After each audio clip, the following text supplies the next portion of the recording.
Raider 1 Remastered Showcase. Now let's just make sure we are live and we will go ahead and get this underway. The app always, for some reason, seems to delay when it actually shows me I'm live. Alright. Make sure, let's go over here.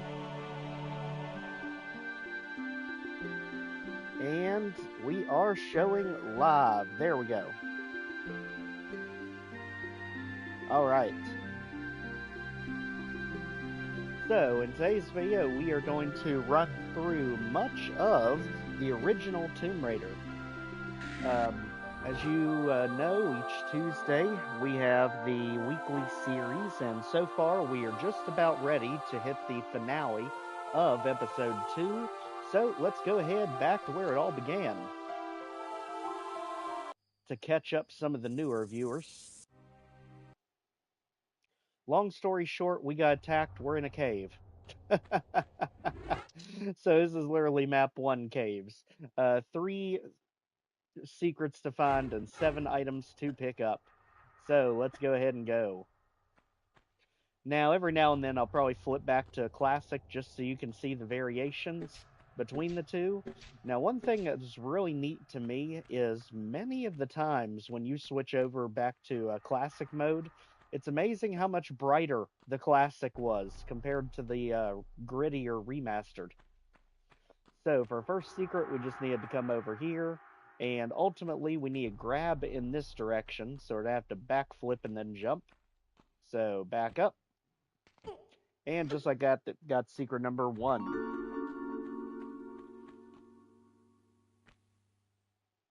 Alright, so the good thing is you basically keep all the items that you get from one level to the next, and even when you switch episodes, you still keep racking up your items, so you don't lose them between episodes. So let's continue on as we've got ourselves the bats, aka the minor distractions, because they go down in one single hit, but they're made mainly to make you mess up in platforming sections. A lot of times you'll be high up on a ledge and all of a sudden one of them will get unleashed on you. This corner, you actually have to walk into it and press X.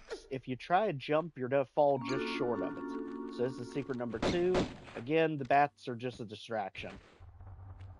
They can do damage, but you really have to be intentionally ignoring them.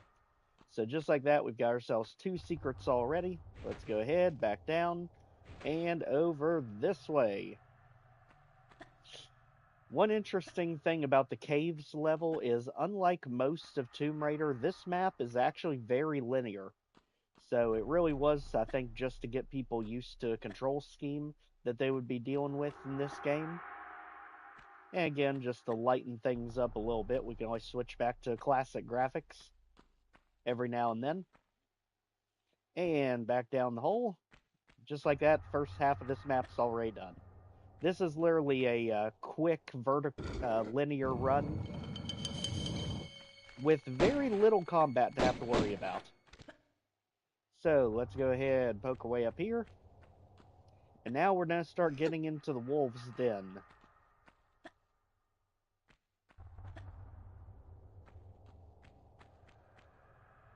Let's make sure the sounds are actually coming through. I know I diluted all that stuff when we were doing the actual master route, because now I can't hear anything.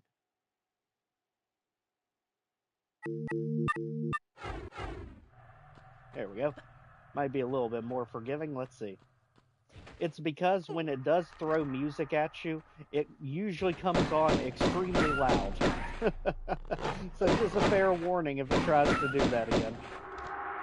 Now that we've got both wolves down, we need to go up to the right, which you can... It just zigzags around the room. You can just go to the center here. I don't know if you saw my comment on the 8-second stream, lol. Oh. The 8-second stream. That was the one that I couldn't tell if I was actually live or not, so I just restarted it. For some reason, it always seems like I have to do it twice before it actually goes live. Alright, and here's actually a pretty neat Easter egg, at least in the remaster. Whenever you see the bears, the very first thing they're going to do is they're going to stand up on their hind legs. That's because there's actually an achievement associated to it, where you need all the bears to stand up. So there's that one. And then there's one in the next level too, Village Vilcabamba. So just like that, the bear's down, we've got the squeaky toy down.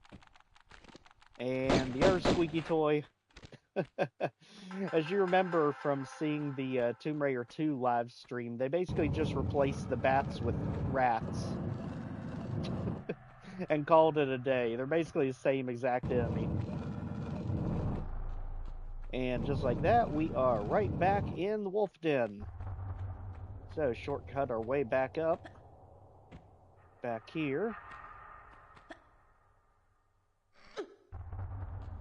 And now we should be on the last two items, I believe. Let's keep it moving. Perfect thing about this is there's no way you can possibly get lost in this map. It is as linear gets.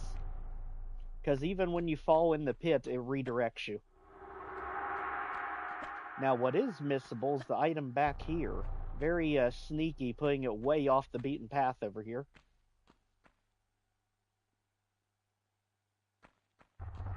And then we'll just drop back down, and we are about done here. Get ready for another wolf ambush as soon as we get into the next big area. And here they come.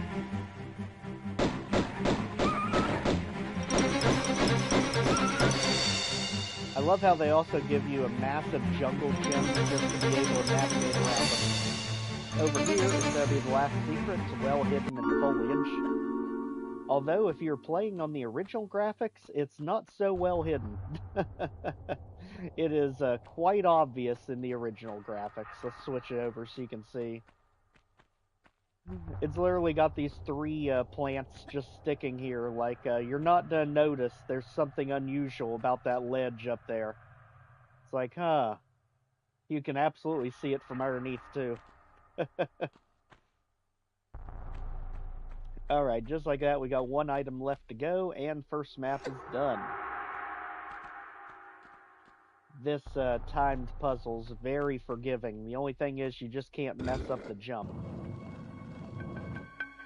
Basically, you just have to jump down here, and see, we messed it up. So there's a chance that you can miss it, but usually it's pretty forgiving, as you can see. And finally, the last item is literally directly in your path, so there's no way to miss it. Let's keep moving. And bye, wolf. Didn't even need to mess with him.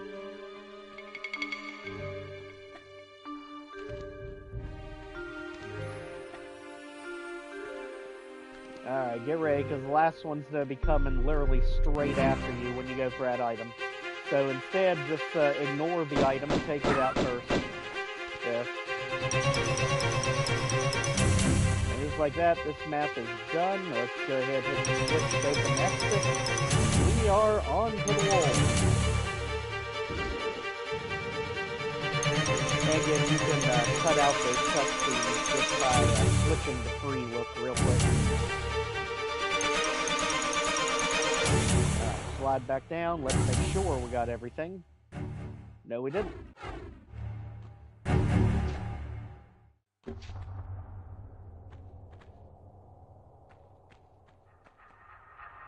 And I know exactly what we missed, too.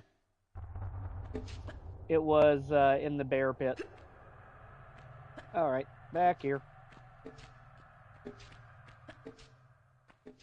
This is what happens when you get too comfortable with the map. You end up trying to rush your way through. Alright, let's see here. Wolfie's gonna be waiting for us up there. If we can get back up there. Up. Got it. That's the good thing about the map being very linear. You can pretty much come and go as you need. There he is. And there he goes. I'm pretty sure the dart trap actually took him out. Oh, actually, we're going to get gatekeeped by the door. All right. So this one caught us, but the item was in the bear room, is where the item is. So other than that, we should be in good shape. Let's run back around, head down. And Caves is done.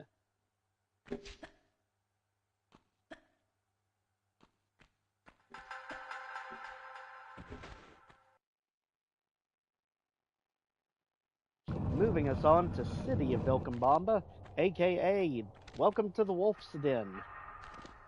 Because this one is literally full of them. And we already got the achievement for keeping all the wolves alive long enough until we got to the statue, so we can just unload on them this time. Makes this level so much easier. Basically, this giant entryway is just one enormous square with a water pit in the middle. Alright, get the squeaky toys out of here. Those things always crack me up when they show up. Get ready for a mild jump scare from a wolf here. There he is. Because the game wants you to be looking right at this item and not notice the wolf getting ready to chomp your face off.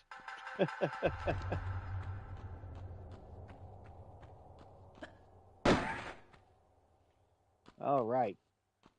So far, so good. There's more bats. Literally a whole bat brigade over there. And I believe we're good on the wolves. At least all the ones that were in the perimeter. So now let's go ahead and work our way inward. And there's the main drainage pool. We're also going to deal with one of the rooms that's over here. So let's go ahead, deal with the bear first. So again, it's going to raise up on its hind legs. Just let it. There you go. And again, if you get all 3 bears to do it, you'll get the achievement. So now it can go, and we can get the item that's up top.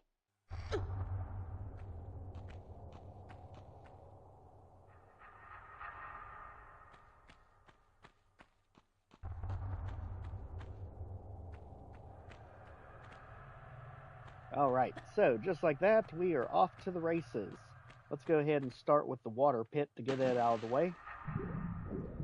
And down here, we can go left or right. We want to go left first, if I remember.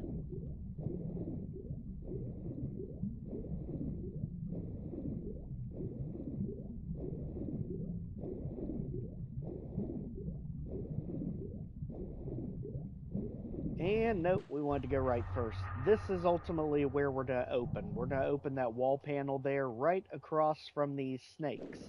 So this is the snake room, we'll just call it.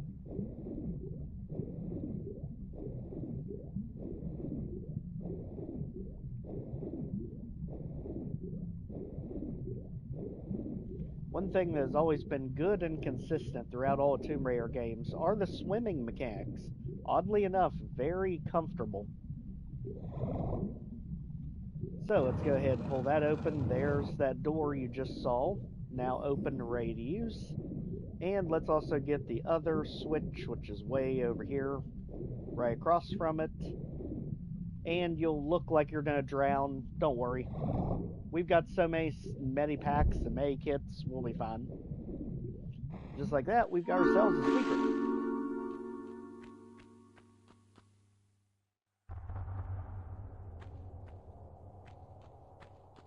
Go ahead and throw our switch to get us back out of here. And let's go ahead back into the water, this time to the left. Since we opened that room, we might as well get in there. I'm sorry I haven't been in your recent streams. Oh, you're good, Luna. We got a whole bunch of them today, so we've got Tomb Raider for a bit. Then I'll take a pause to get the laundry done. Then we've got Fallout 4 tonight. Yowie. So this is mainly just catching people up who may or may not have been following the Tomb Raider master route so far. We're only up to map 2. Nothing major yet, but don't worry, the T-Rex and dinos are coming. And there's the wall section we opened. And this is one of those situations where it's actually easier to find the item with a classic view. Just because the items stand out a lot more against the background. So we got Magnum clips and small Maybach.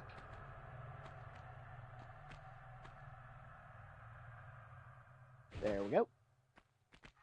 At that point, we got 2 of the secrets done. We are sitting at 5 items. Let's keep it moving. The last secret is literally at the end of the map.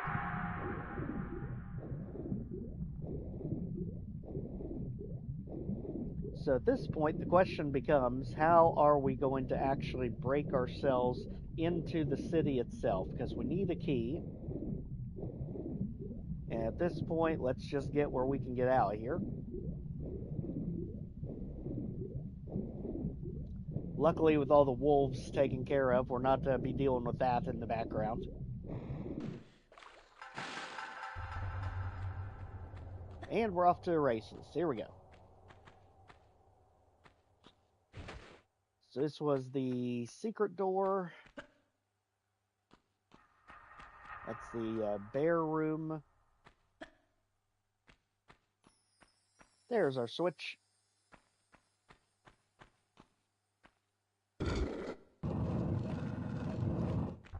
And here we go.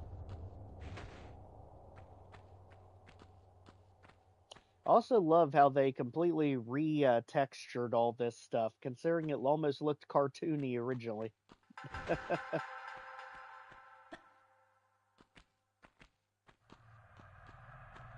Now let's jump across. Be careful, this is one of your missable items, so just to make sure we get it, let's go ahead and save.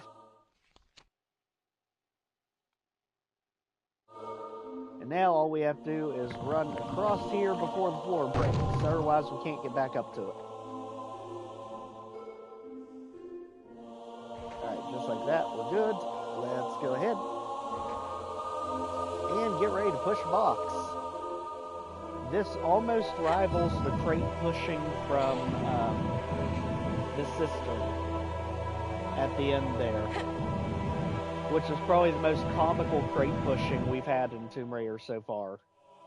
How in the world they expected you to know to grab a crate and just drag it all the way across the room, I have no idea, but that was one special crate.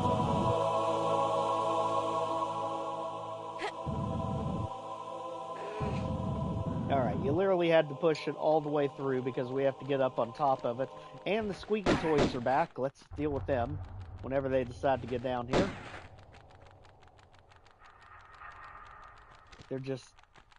They're waiting for us to try and climb that thing. So there's the key we need, and we also have to get the essential item that you need to actually exit the map over here. Little totem thing.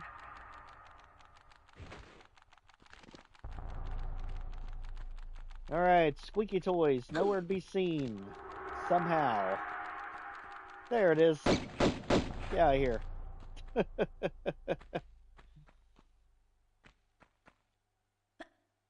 We'll be fully joining soon. Just wrapping up with the end of church stream.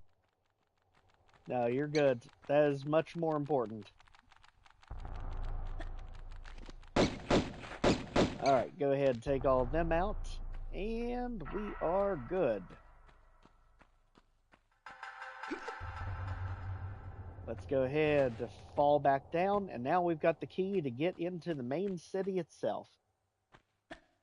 So this map, nowhere near as linear as the first one. This one acting more like an actual Tomb Raider level. Just in time for the real challenge, and we're going to get thrown in the next one with the dinosaurs' arrival.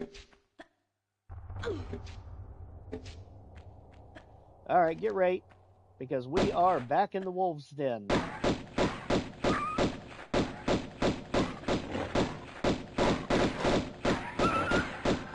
Nice try. Yep. Glitch on the scenery, that only works so long. There we go. Alright, now let's get ready for some actual Tomb Raider style platforming.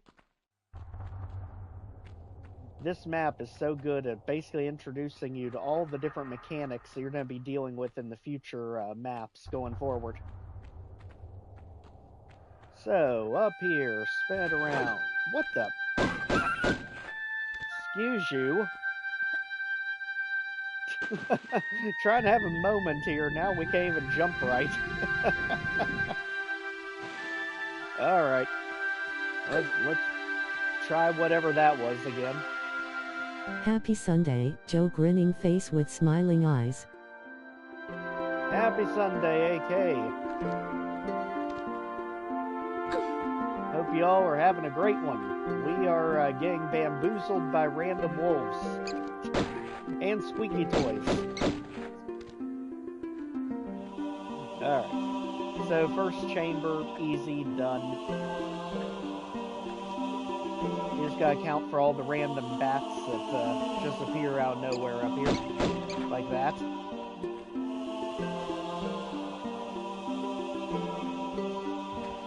Alright, so at this point we are sitting at the park, not far from our house.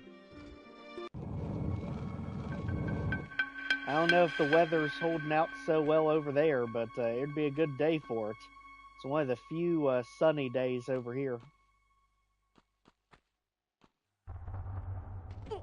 Always look before you leap, because that fall is pretty far. If you fall on the wrong side.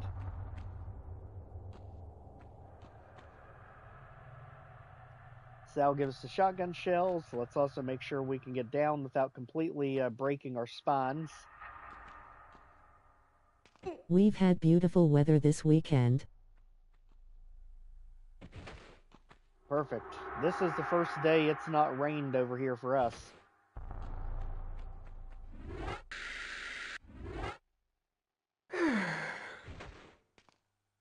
There we go. Just like that, trial chamber 1 is done. On to 2, which is basically the same thing except with timed platforms this time. In other words, the ones that break.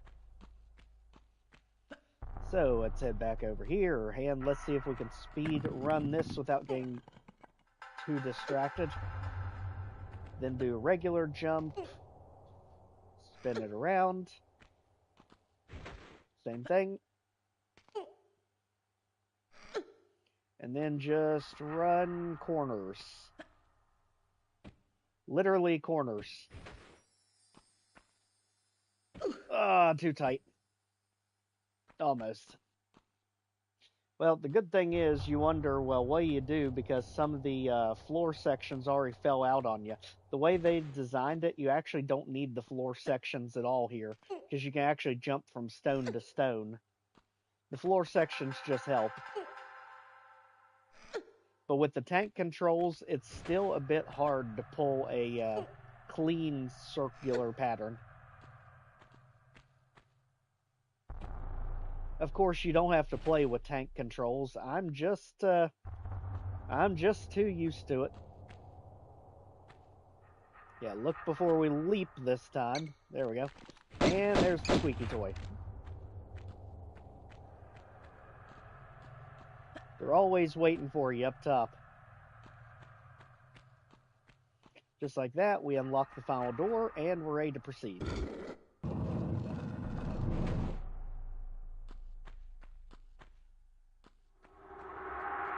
Again, let's look before we leap. Squeaky toy bats, love it. Honestly, they're the exact same thing as the rats from Tomb Raider 2. They just made one fly and the other one crawl.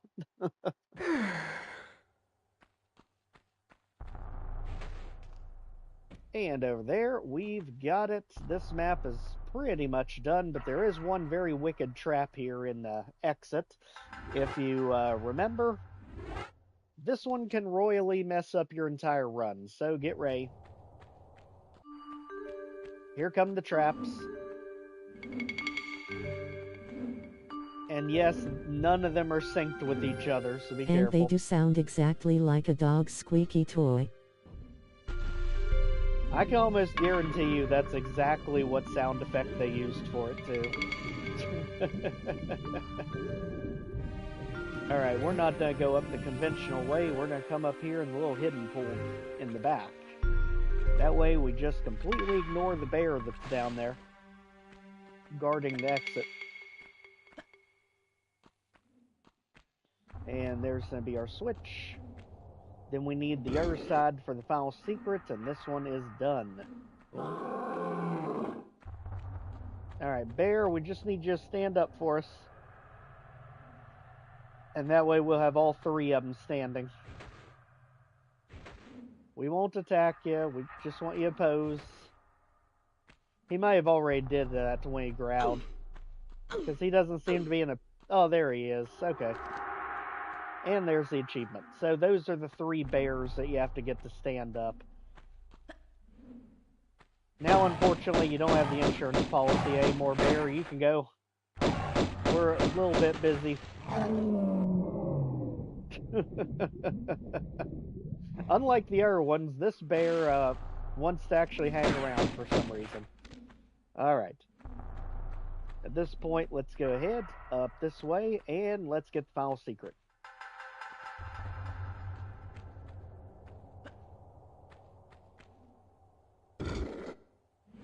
This map actually does allow backtracking, since you can literally turn the blades off, and in the very back of this room is going to be the secret. Just watch out, it's kind of far of a drop down here. Just like that, we got ourselves the Uzi clips for literally the greatest weapon in the game. And that should be it. Let's make sure. Yep. Alright, all secrets and items. On to probably the most iconic map of the entire game.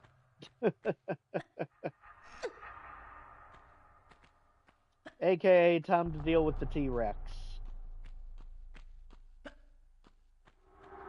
And we are definitely going to challenge ourselves to not take it out at all. I'm going to try to leave the T-Rex and, even if I can, the raptors alive. I don't know if it's possible, but that's going to be my challenge.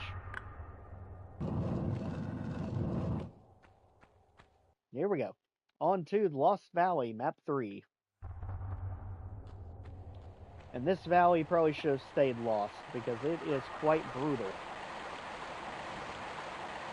So, up the river we go. We gotta do some unique platforming up here, because if you fall in, you get washed down where the wolves are. So just run over here, and we're basically just zigzagging back and forth all the way up the river. Just being careful there where you can actually bounce off the wall.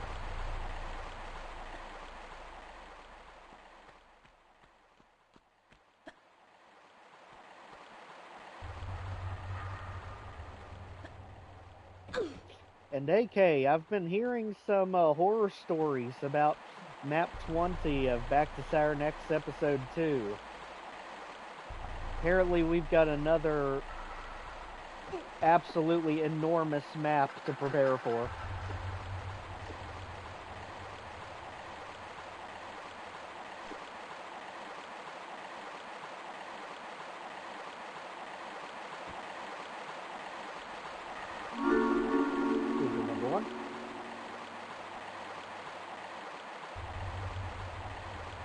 And now let's just let the river take us.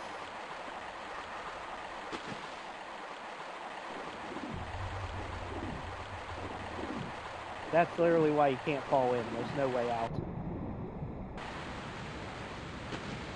Alright, get ready, because now we have made it to the Wolf's Den Part 2.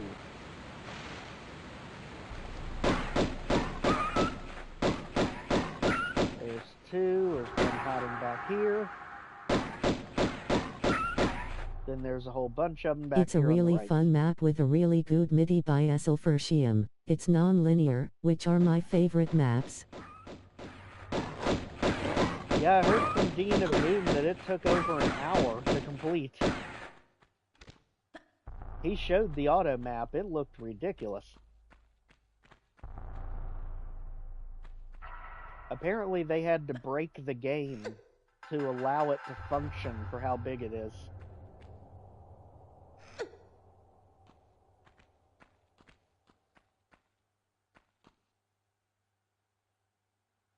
Alright, so let's just save it here because there's too many things that can go wrong, especially if we're going to try to do this without taking out any of the raptors. Or T-Rex. Because the T-Rex can one-shot you if you're not careful. And the raptors are just annoying. They're what's going to make this exceptionally hard. It exceeds the block map lump size, which in Vanilla Doom is a problem, so yes, they had to hack it.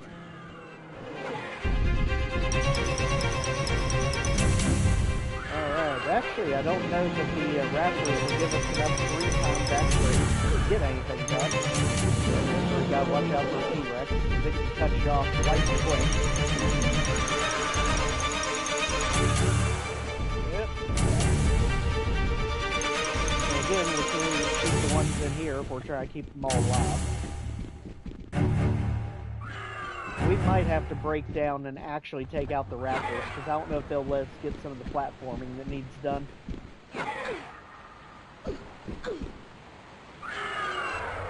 But let's see, because there's Love the music here, but suddenly it's louder and your voice is very quiet.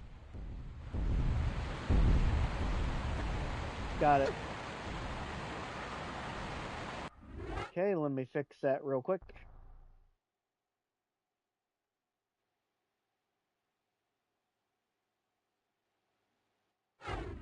There we go, that should fix my side of things. Now I can fix the music here.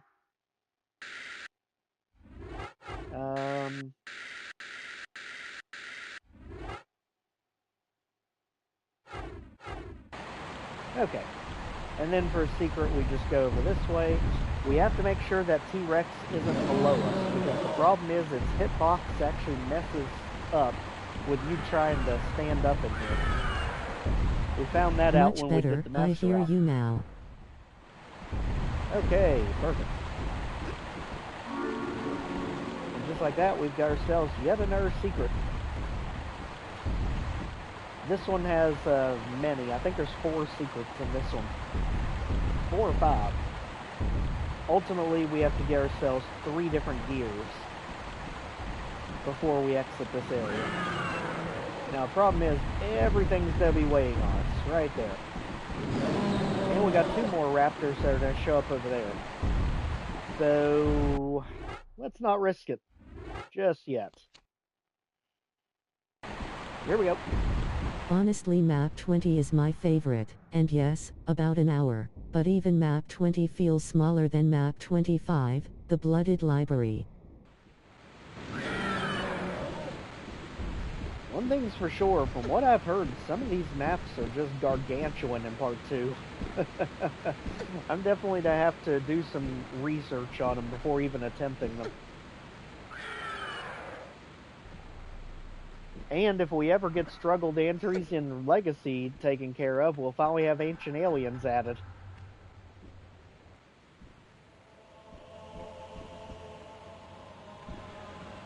Alright, now do we want to be the hotshot and try to dive over all this? Why not?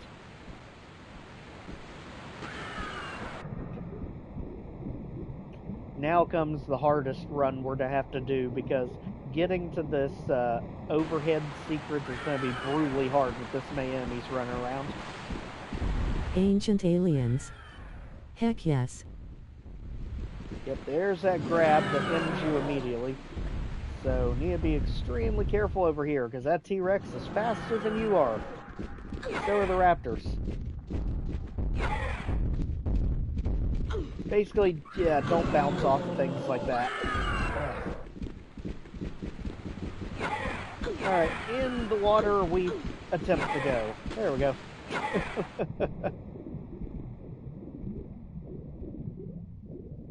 Alright, there's cog number 2 as we spin under the ground. One more cog to go, and we've got the foul secret, major secret thing right beside us. This is gonna get tricky.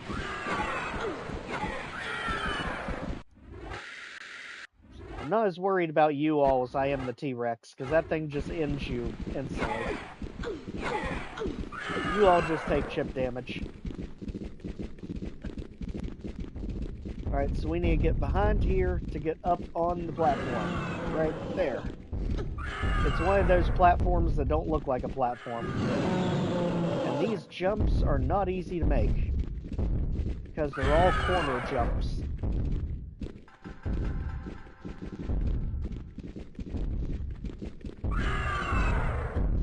Like that, yep, that's what we're worried about. Okay. And they're not gonna get out of the way, T-Rex is not gonna get out of the way. Jeez, you all. Talk about mobbing. Alright.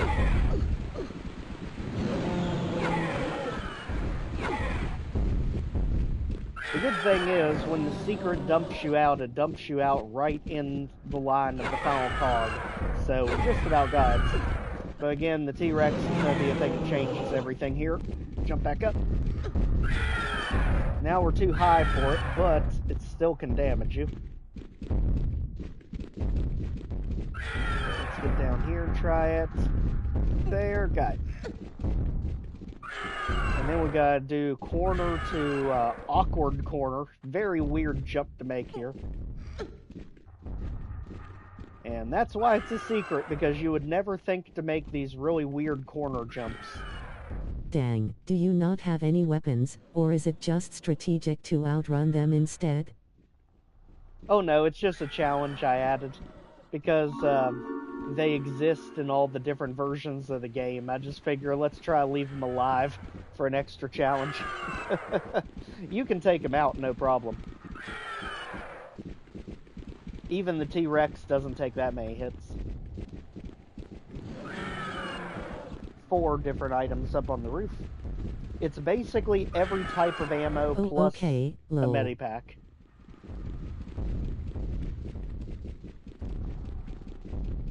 Now, we just gotta get T-Rex to back off, because we're going over there into that little hole. The raptors can just go wherever they feel like it. This is one of those situations where you wish they would end fight, but for some reason they just won't. So we're gonna have to be really quick with this.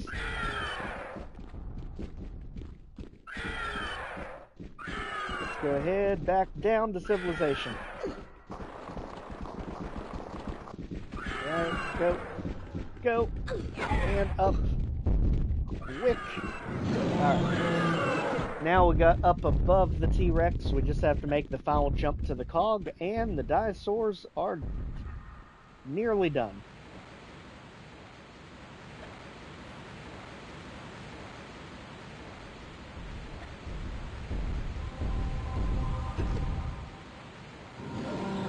Alright. So this is definitely one you want to save, because this is a very hard jump to make, even if you can see it normally. The camera angle messes you up, because you can't see when to jump.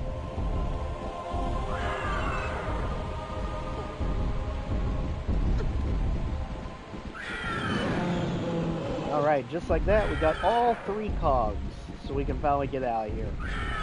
Now the tricky part, actually escaping, because that thing's going to be directly under us. Here we go. Alright, don't mind us, you all. Our sightseeing tour over here is over. Jeez. That's the problem with the raptors, because they're going to knock you right back into it.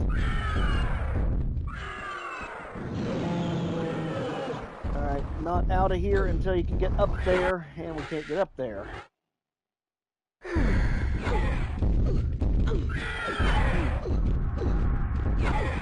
Yep, this is the mobbing we were concerned with. Trying to make these platforming jumps when you got all those on top of you. Let's see if we can do quicker.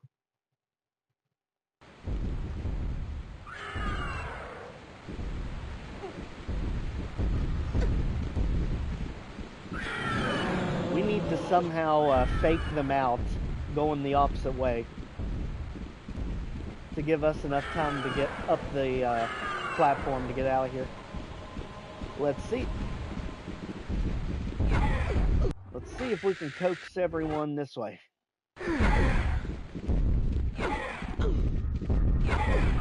Again, those things are so fast. Definitely faster than we are. Let's go back here for another secret.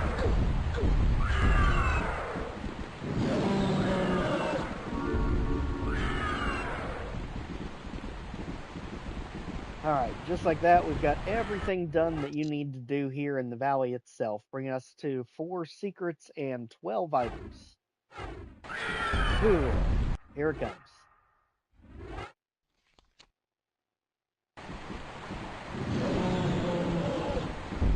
Yes, growl some more. That's heavily productive. If anything, he was kind of pushing us through. You know, all we need is a good wave off of the T-Rex. Just have it push us to the exit. I'm sure someone's found a way to pull that off. It's like, yes, keep nudging us this way, please. Now let's try and get them caught up on the trees. That might buy us a little bit of time. We just have to make this jump lightning quick, and it's a hard jump to make.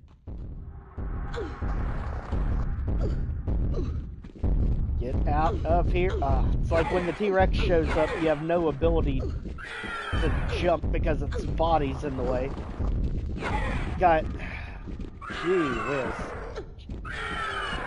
Well, just like that, we pulled it off without taking out any of the dinosaurs.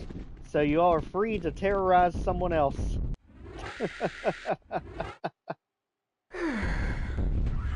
Alright. Just like that, let's go ahead and put these things back in place. We can pretend that we never saw dinosaurs. Randomly wandering around Peru. And let's go.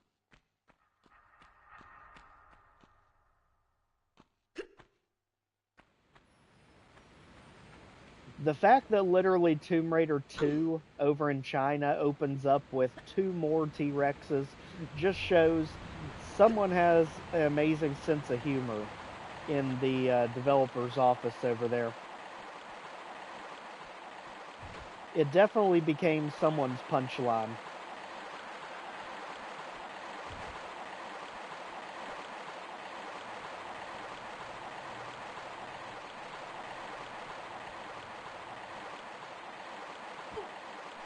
Alright, just like that, we're all the way back. Let's go ahead, throw the cogs back in place, and let's turn this machine on.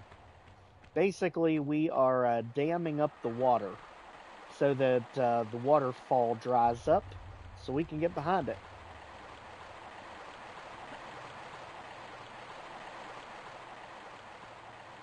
So, there's a peg.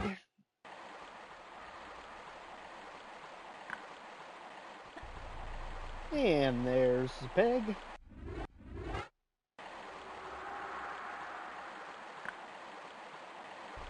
And why not? One more for the road.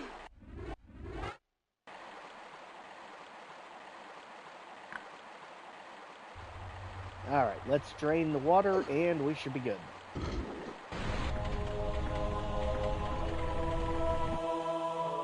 This time going down over on this side.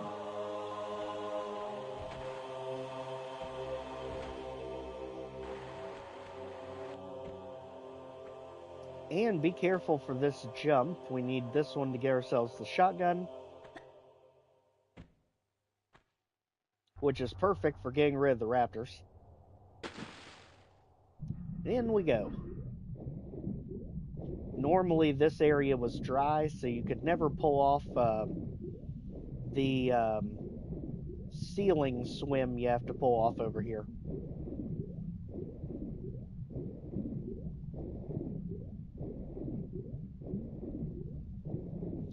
Because we have to wind ourselves around all this. And eventually, as you can see with that lit section, we can come up here for the final secret. And the last set of items.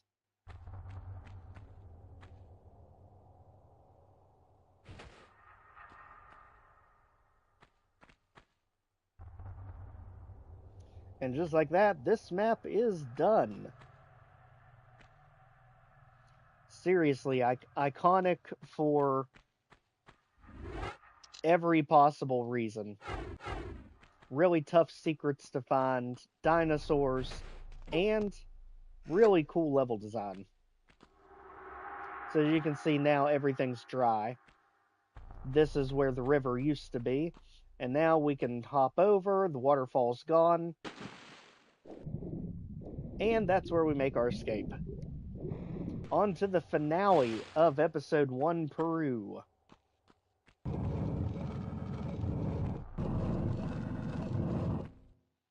Pretty much every episode in Tomb Raider is only like 4 levels.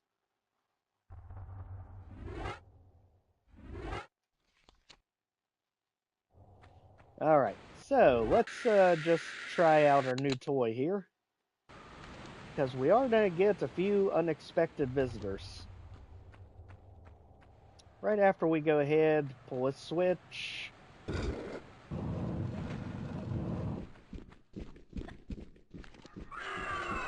And line them up.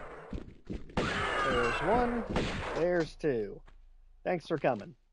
Now let's also deactivate this boulder over here.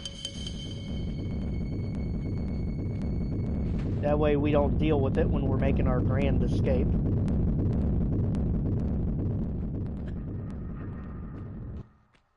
Alright, so on to the trial chambers. You can take them in any order you want. I'll do the complete opposite order that we did in the master route. Just to show it really doesn't matter which way you take these.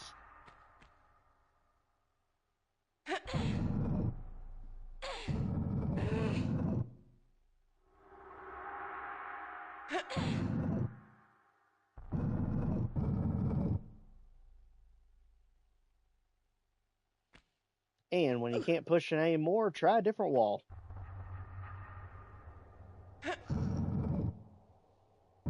And you'll get out eventually.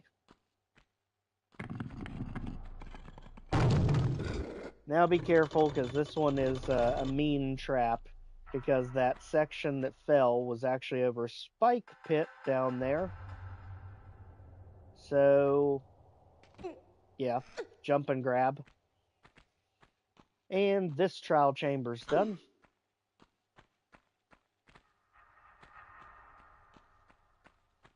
Then we move on to number 2.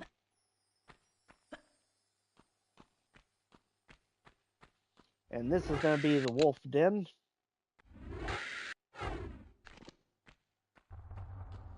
Don't even waste time trying to pull it. You can't. It's fake. Take out the wolves.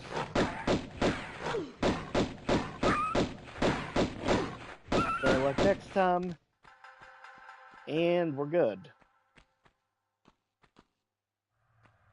Let's go ahead and find our favorite block over here. And 2 good pulls should have it.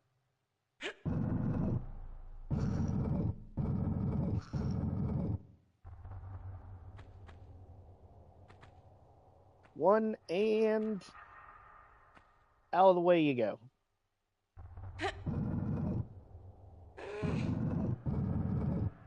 Alright, so there's our path forward to the second gate being released. Fall in this pit to get our item.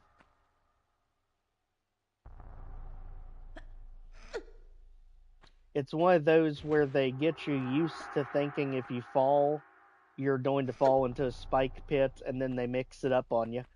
And that one just be an actual fall. There's 2 of our items, and pull a switch, that'll release gate number 2.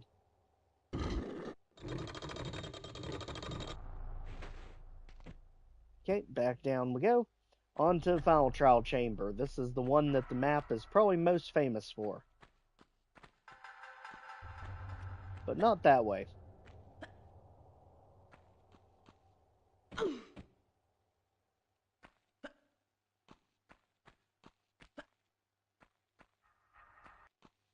Okay, so let's work our way around this thing.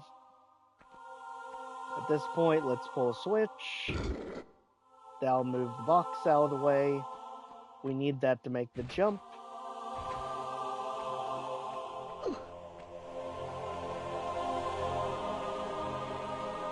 This area much more linear than it looks like on the surface. It looks very convoluted, but it does flow almost seamlessly. You don't really have to go very far out of your way to resolve this puzzle. That's because they're not to throw the really hard platforming stuff at you till episode 2. Greece.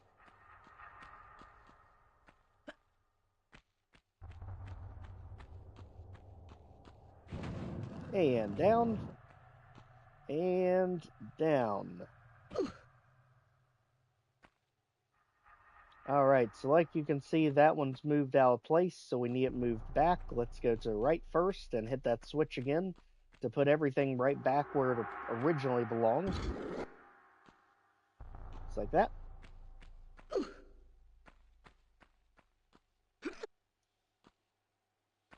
Now let's head on over.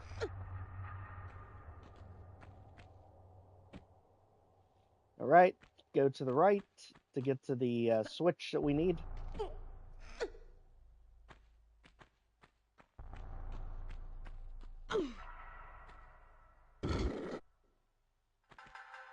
That one will move the arrow one into position for us. However, if you try to run and jump from there to there, you won't make it. So we do need to hit that original lever yet again. So let's go back here a little bit faster. Hit the switch a third time. And now we can get from one block to the other.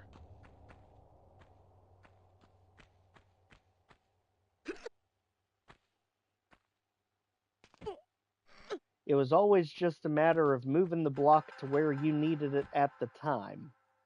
So let's go ahead, run jump, we've got that one. You can see the spikes over there because they're making you do an awkward corner jump here.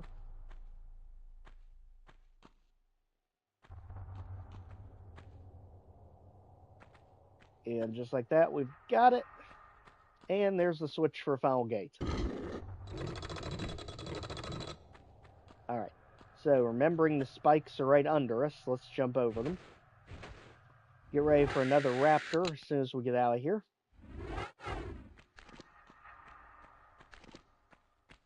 And here we go.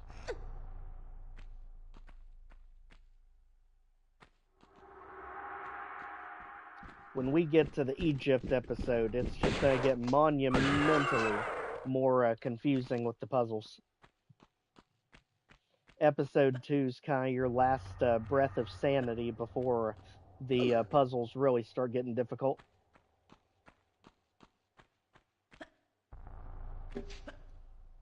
Alright, past these blow dart things, let's go up here.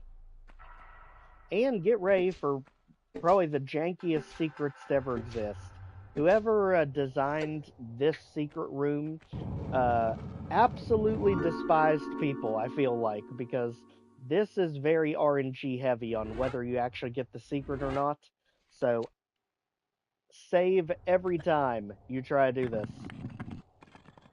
Because we need to knock out the block right above where the secret is, right beside it there. And we've got to fall and grab to just barely dodge the spikes to get into the secret below us.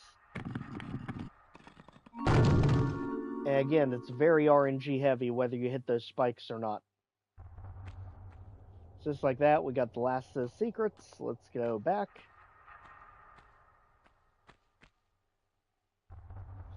Actually, we doomed ourselves. Yep, I don't think you're surviving this one because you impale yourself if you jump. Nope. That's the one you have to knock out, is that block up there. Otherwise, that's not happen. So, good thing we saved it there. That's what I always do before you get in the room. So this block and that block need to go.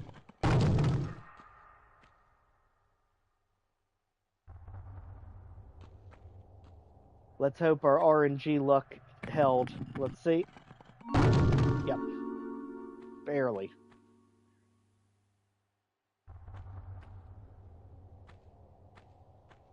Now that block by the entrance is gone, so we can actually get back.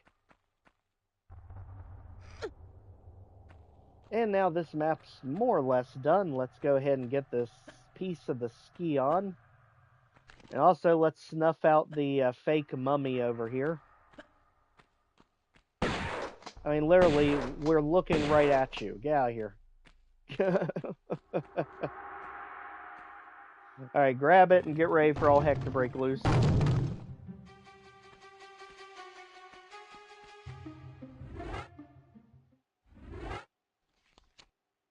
Here it comes. Get ready for a mad dash as soon as that opens. Good thing is we already got the boulder to leave, so the boulder we don't have to worry about. We do have to worry about falling debris here in the middle, which you can't really see where it's going to fall. You have to go really wide to miss it. And of course there's the boulder we tricked out at the beginning.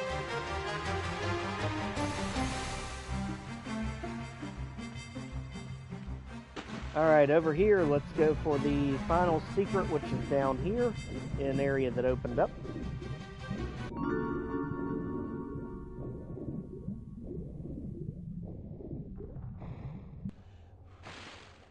Two more items.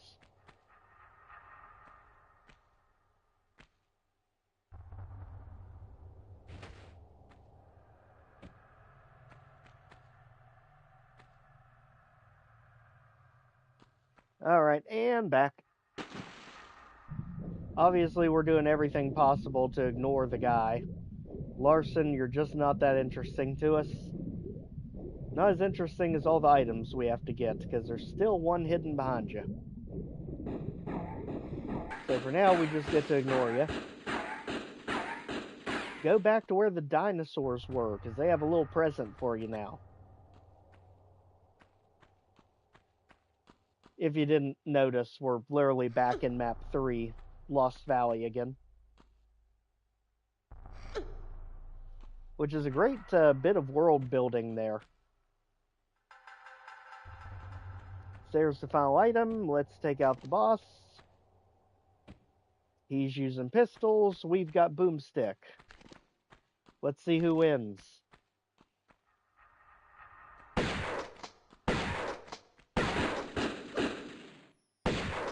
I mean, of course it was boomstick.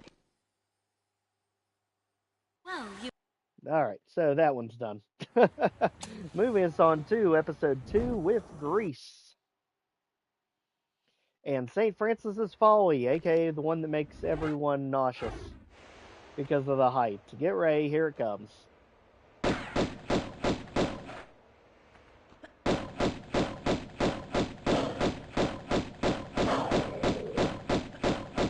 Alright, the base lion's taking much more damage to take down.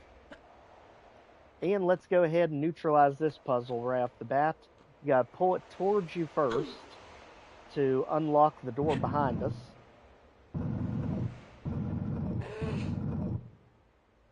So that unlocks that one. Then we have to push it forward onto the air switch to open the door in front of us.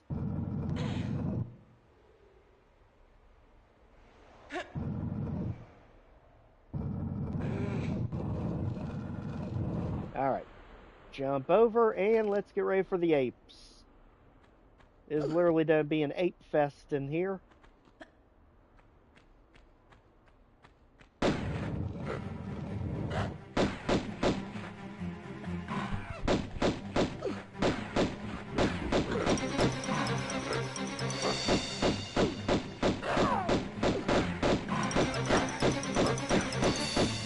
Come on now. Get ready, because we're about to release a third one with this switch.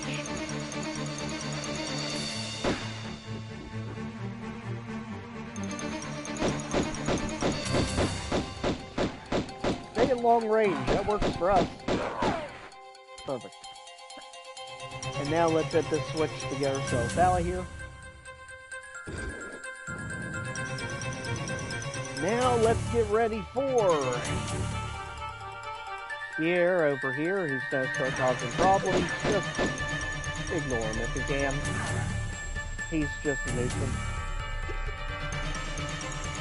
If you hit him so many times, he'll eventually just run off on his own and teleport away. Sometimes he doesn't play along too well.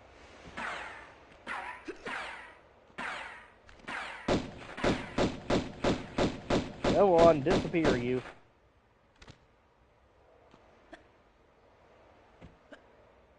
Okay, we are having time getting the corner here, and he just will not leave today, will he?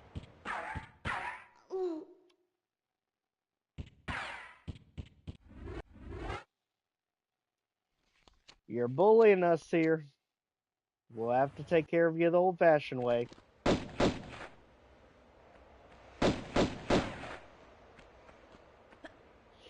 See, the reason you don't want to spend too much time with him is the issue that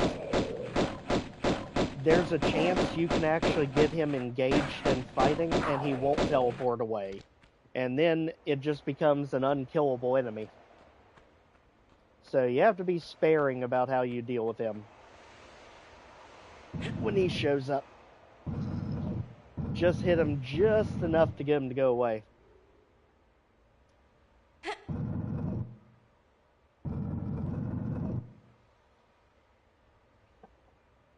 And another.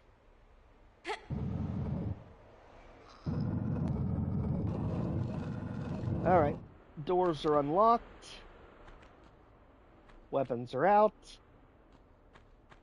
Apes ready to get whacked. Yes, that means you.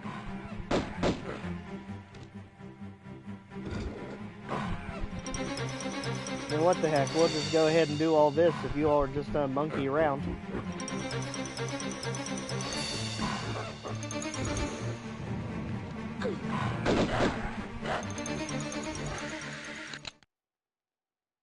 Jeez, didn't think you'd have to come to this, but why not?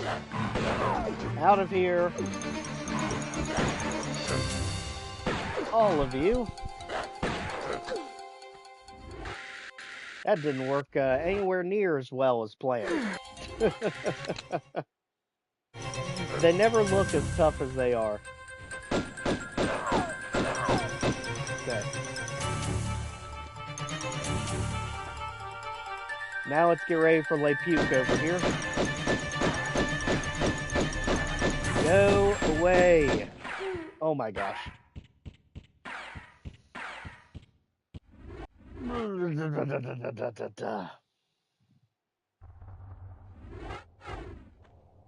That was what we didn't want to happen, because again, when you get him locked in, he does not leave. That's the dangerous part of him. Wait, how did we get back here? We reloaded.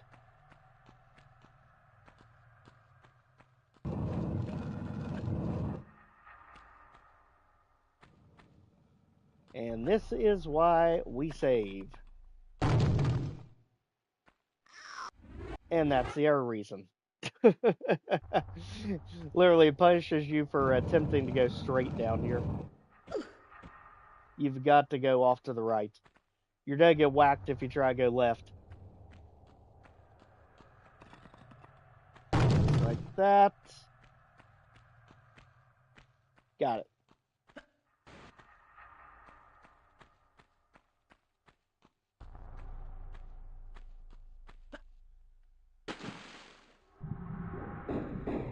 Alright, give us a second, Larson.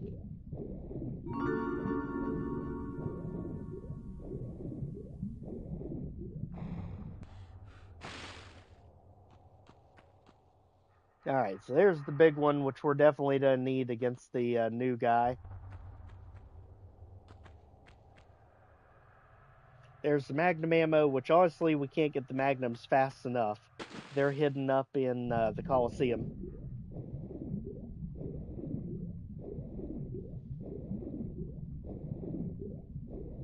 And I think we don't actually get the Uzis until second or third map of Egypt. I know they really make you wait a while for it.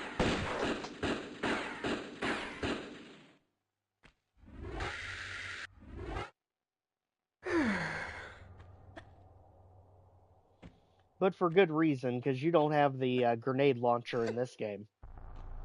Uzis are pretty much the strongest ones you get.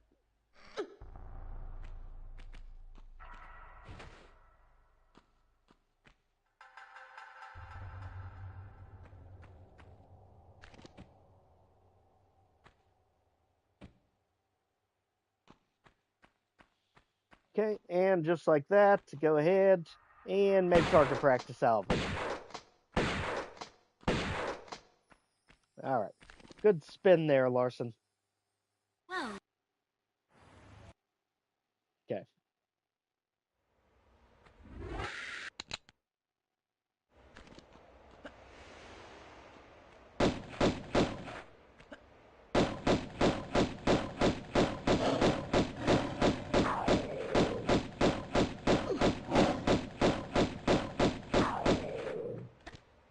Okay. Now They the need lions. a shredding chainsaw. Yes, they do. Badly. But then again, that might be our inner Doom talking.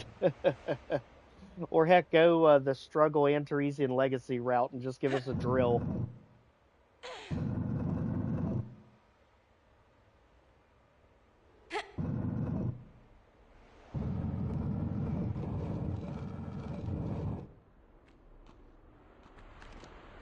Alright. Into the Planet of the Apes.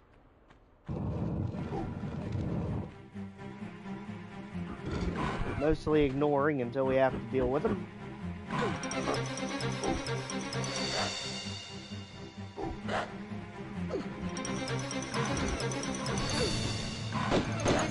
And yes, the apes absolutely do not honor our My tradition. Fallout fandom always creeping in the harvester.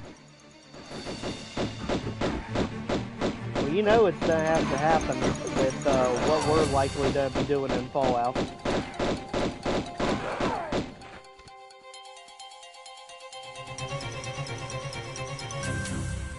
Okay, I don't trust you as far as we can throw you, because you have a habit of not actually disappearing. Go away, you darn ammo tax. Make sure you actually teleported away this time.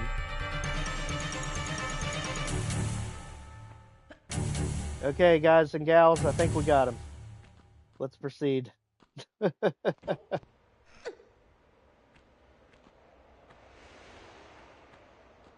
It really wasn't until Tomb Raider 3 that the game was very balanced when it came to human enemies.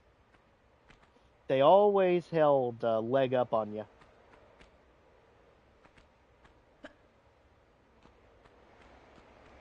Alright, so this one I can never remember the combination we do. I believe it is jump back and then forward and then forward. Yep. Because you barely get enough clearance to actually grab the ledge in time.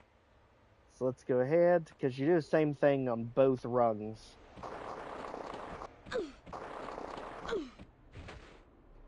And if you don't get the jump just right, you end up face planting on it. Let's see here. Now, if we tried going forward, let's just see for our own sanity here. Yep, that was it. Because the problem is both solutions look identical, but forward gets you to grab just a little bit faster. Because it's the same thing here. Forward, back, back. Yep. Forward, back, up. The There. platforming in this game is so frustrating. I couldn't do it, lol. A lot of it's just trial and error like that. And luckily, a lot of the platforming doesn't punish you with death until you get really late game. Really late game, they expect you to do it right. But a lot of this here, in this level especially, is trial and error.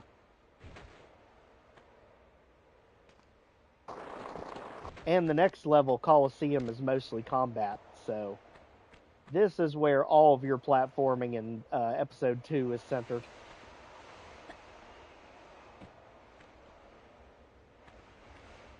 And then back here. And right above us to the next item.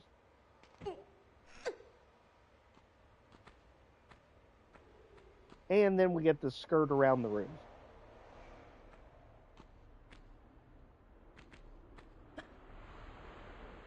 Alright, there's one, there's another, spin it around, over this way, and in. Alright. Now get ready, because this is a secret that is missable if you're not careful. Because if you fall off and don't catch yourself, there's no way back. So here we go.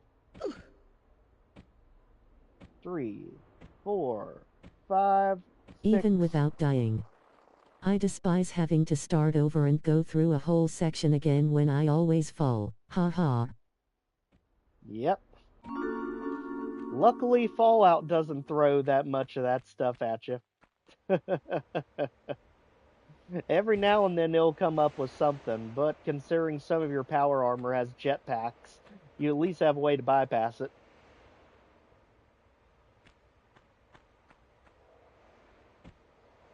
The real question is, what kind of unfair challenge are we going to set for ourselves today on survival mode?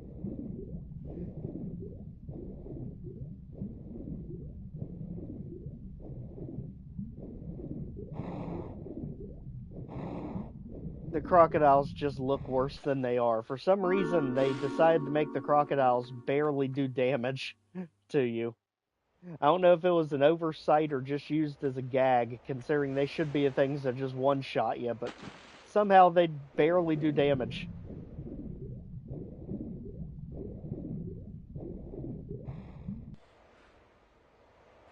And now back up top, let's get our switch. And now drain the water.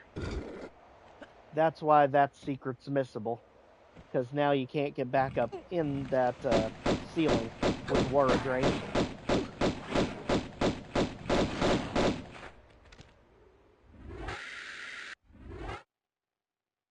And now we finally get to do St. Francis's Folly proper. Here we go.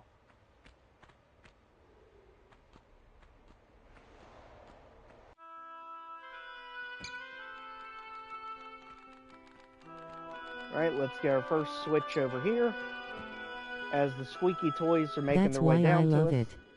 I have fallen off of things a few times, usually when dog meat or companion pushes me, but my endurance is so high now.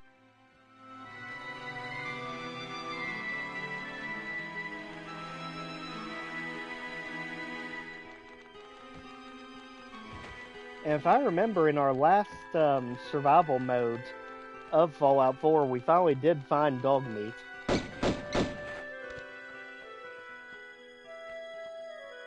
Here's going to be another one of our switches, right beside a very precariously placed item.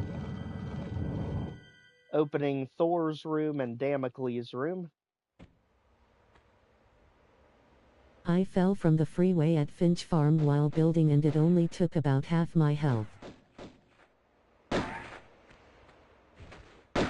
Oh, wow.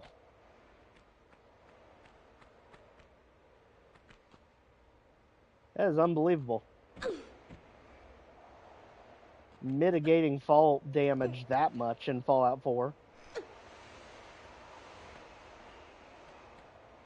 Or I guess you could always just use power armor, but I always go out of my way to avoid using it. I don't know if it's just the clunky design or what it is. These swords are literally one of the most bullcrap challenges ever to exist, because not only do they fall straight down, they fall at an angle towards you. So they are extremely hard to dodge. This area, easily one of the hardest chambers.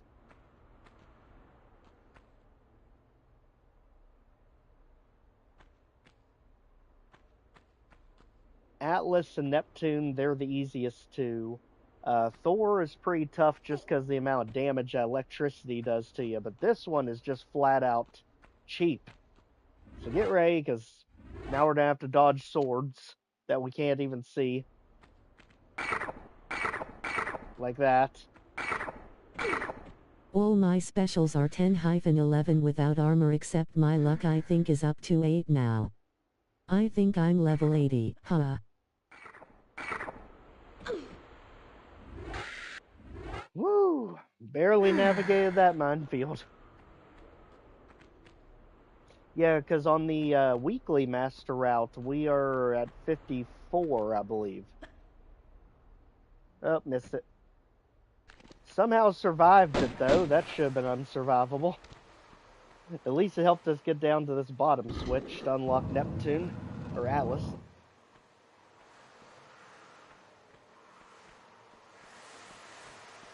The level is probably extremely confused right now since we took very unexpected shortcuts that shouldn't have been possible.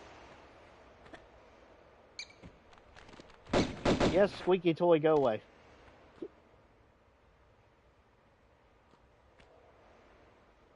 Now, I wonder if we actually can get that switch from here. It's definitely a unique jump, if we can. Maybe. Let's try it.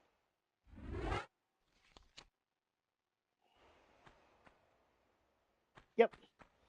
And that is something that is always so good about Tomb Raider, is you can pretty much create your own path. Even if it shouldn't be possible and shouldn't be the way that you progress through the level, you can literally twist it to make it work however you need. Most of the time. There's never just one set path.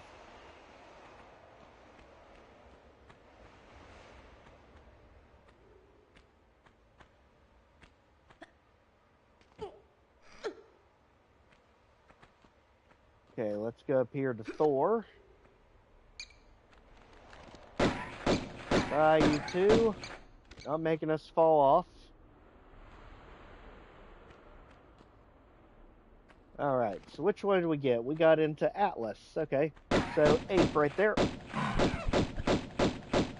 But plenty of room to move around. Now we have to trick out the boulder. This is always unnerving to do. We should probably grab the item first.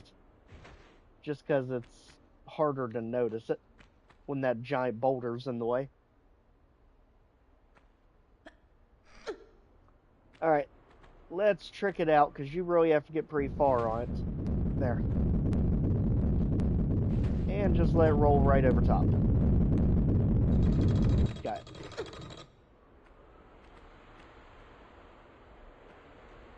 Alright, then we'll hop up here. And Atlas key is ours, giving us 2 of the 4 keys.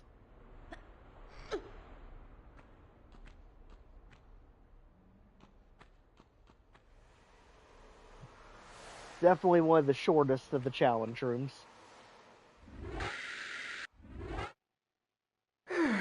Let's heal up, because this will damage us sometimes. And now we just need to get right back above us for Thor. And then on to Neptune.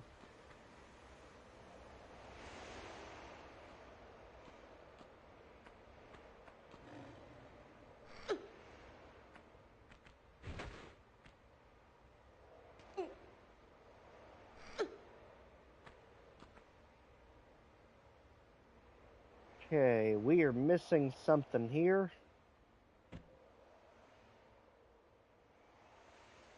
Okay, Thor's underneath Atlas. I got him backwards. Okay, we need to get down one more then.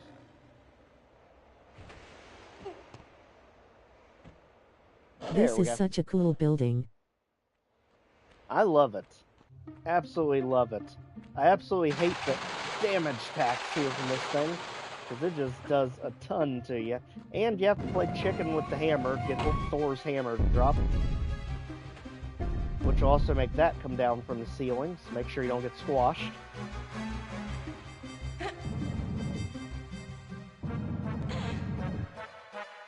And now we can use it to get across. Let's go.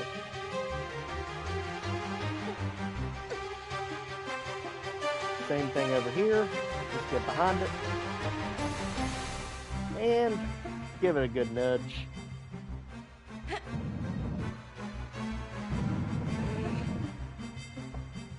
Alright, let's do it. Nope. 2 nudges. When 1 nudge just isn't enough.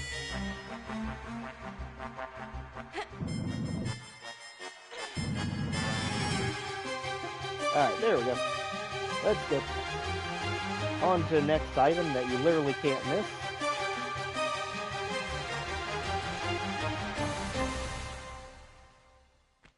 Alright, and big jump.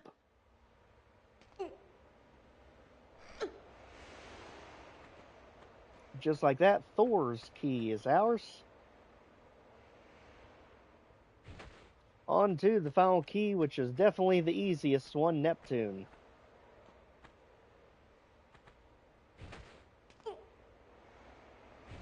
You can tell something exciting is coming. The music picks up. And I absolutely love that they do that. They do it in every one of the games that way, too. They always have some real loud music just like jolt you out of your stupor. Like, hey, pay attention, something's happening.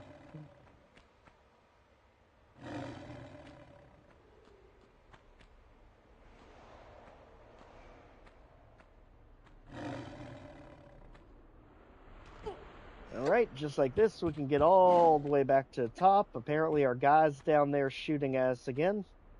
How in the world he can even hit us from all the way down there, I have no idea. Video game logic. I mean, he's literally shooting through the floorboards even.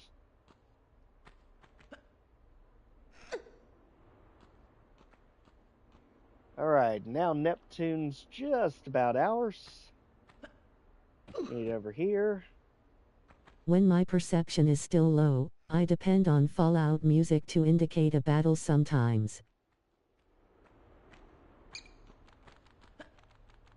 And everyone's perception is pretty much abysmal in survival mode, because it doesn't even show you nearby enemies or cities. Alright, for those who are afraid of water, this is not the trial chamber for you, because it always runs you till you're about to drown. Let's open the gate. Let's grab our key.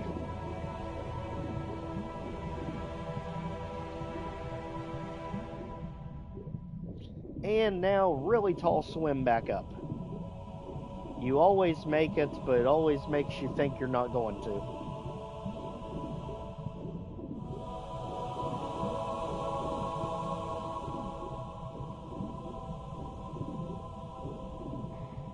Alright, just like that, we've got all 4 of our keys. Now time for the hardest secrets in episode 2.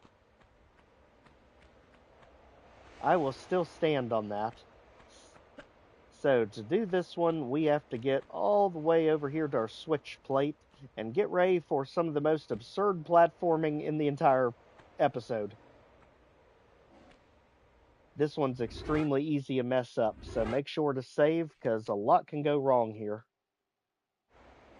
So run over this, jump into our cubby hole, spin around, jump back underneath the Thor room, spin again, make sure our health is good, because we're just gonna fall right at the door. And get in before we get mauled by lions. Usually with seconds to spare.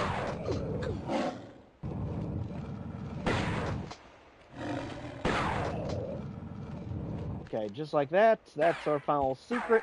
And How in the world he's even there right now, I have no idea. Normally he doesn't show up at the end. He normally shows up in the middle of the level. Nope, overshot it. Yep. So he's adding a new challenge to this one. Let's go ahead. Go to the corner. Oh, don't bounce off the wall. What was that? A human with a gun? Yeah, that's Pierre over there causing problems. He keeps doing it all throughout this episode too. Pretty much every single level he's after you. And the problem is he acts as an ammo tax because he's immortal. All you can do is shoot him enough to get him to run away. But if you keep attacking him, he won't teleport away. He'll just keep attacking you endlessly.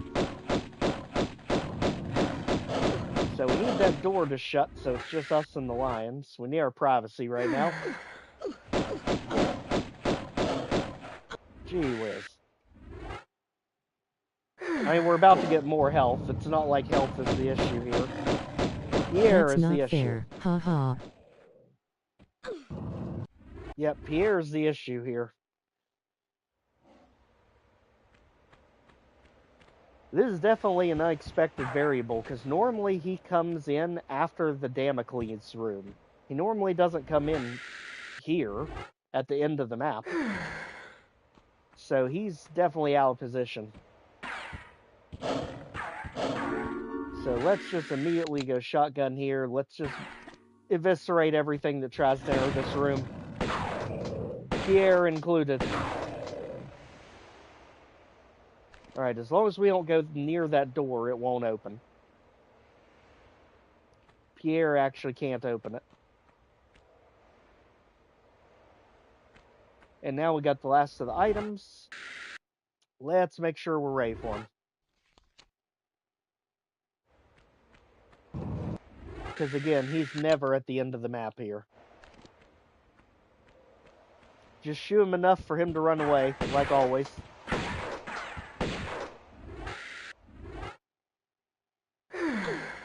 And yes, he's got magnums, is why he's doing so much damage.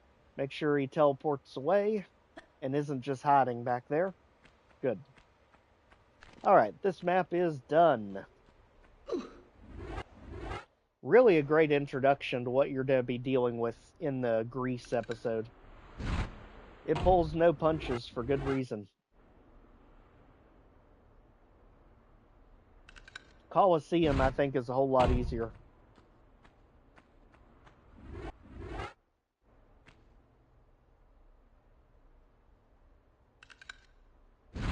Right, and one more, and this one is done.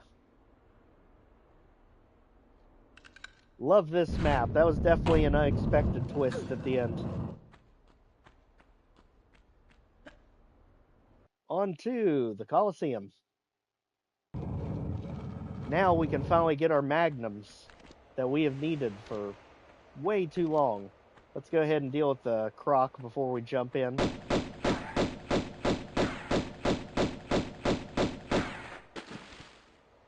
And get ready for the lions. But just the male as usual, ones this time. You handled it, GG Joe. Thank you.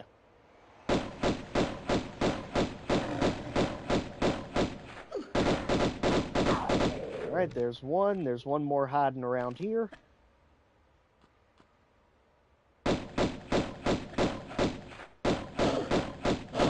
This map is literally all about combat, too.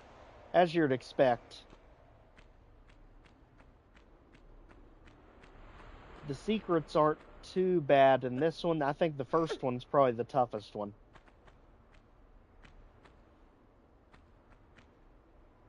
So let's go in the middle first, just to get the item that's hiding way back in the nosebleed section. The only way you even know it's here is spinning the camera around, because notice it still doesn't show it to you. You have to literally spin the camera to realize there's a medipack here. So very sneaky, whoever designed it that way. Because otherwise you have no reason to ever be in the middle section. There's nothing to loot from the enemies. No need for meat or pelts in this game?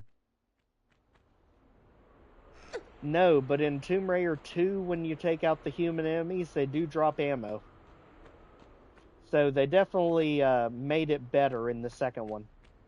And every game since, they drop ammo. Or health.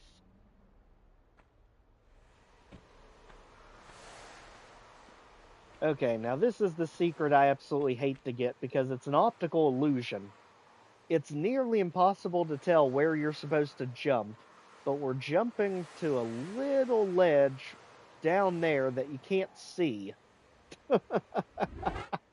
Because of course you would just know to do this. Here we go. Jump in the hole. There. And then we have to jump diagonally out of here to the mouth. Okay, but still not meat or pelts from animals, and there is no food system either in TR, right? In the newer games, there are.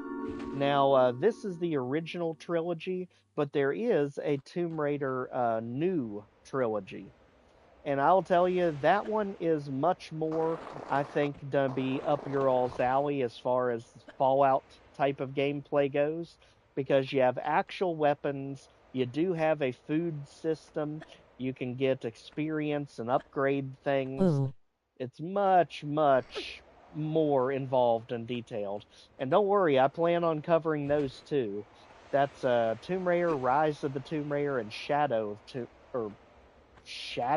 of something. But I have all three of them. They are absolutely amazing. They are fully 3D. Honestly, it just feels like Fallout. Tomb Raider Edition, plus platforming, and the platforming's much more forgiving like a traditional than this RPG, instead of just a map puzzle with combat. Yes, absolutely.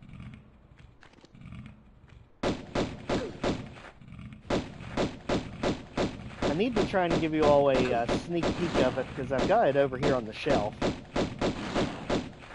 Just so you can see what we're ultimately getting into. Or, we'll just make one of the Tomb Raider live streams the new Tomb Raider. Because I also need to do that with the new Doom, because I've completely ignored Dark Ages ever since it came out. Because we were so involved with other things.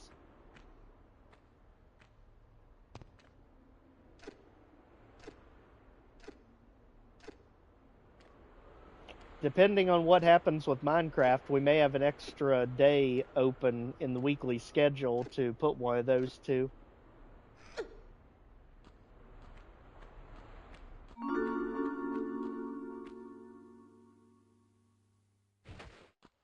I'm hoping I can get the series under control. It's the algorithm that's having issues with it.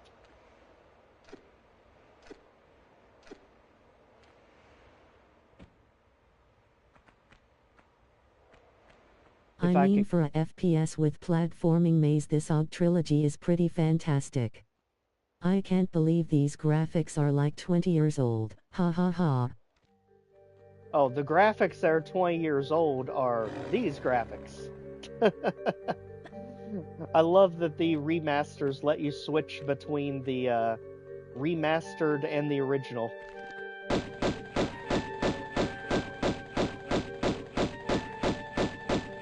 Go ahead and take the lions out best we can before we get stuck down there with them.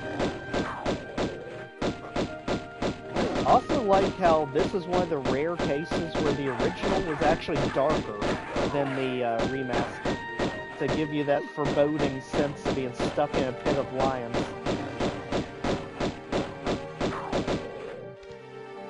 And of course, That's Pierre's what I'm up saying. there. It does not look like many other games I grew up with. And of course, there's Pierre up there causing problems. I just love how, whether it's remastered or even original, it just holds up even after all this time. I mean, the animals look goofy, but that's the charm of it. They look vicious, that's what's important. Go ahead and flip this. And that releases the cage over on the other side of the Colosseum. Let's go ahead and open this gate too.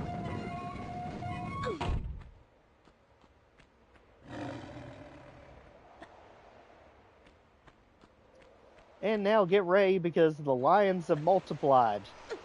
Literally, they all teleported into place behind us.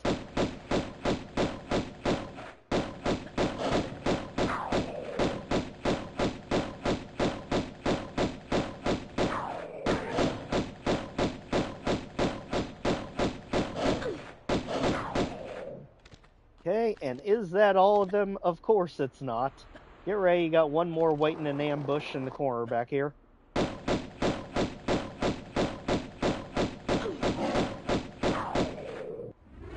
Whew. Taking a beating and still moving on. Alright, this puzzle is just mean. Get ready, this is our first timed switch puzzle. So we gotta get in here. I think they're cute. They look like Disney lions from Lion King, only 3D. Let's hit that switch, which is to open a timed gate inside of the timed gate. And once you're in here, you're good, because then you can reopen it to let yourself out. I agree 100% on Disney. Go ahead, grab our item here. Hit this pressure plate to get ourselves out. And we're good. Yeah, other than the combat, this map is extremely easy. Definitely the easiest one of episode 2. Also like how the spikes looked so much more menacing in the original.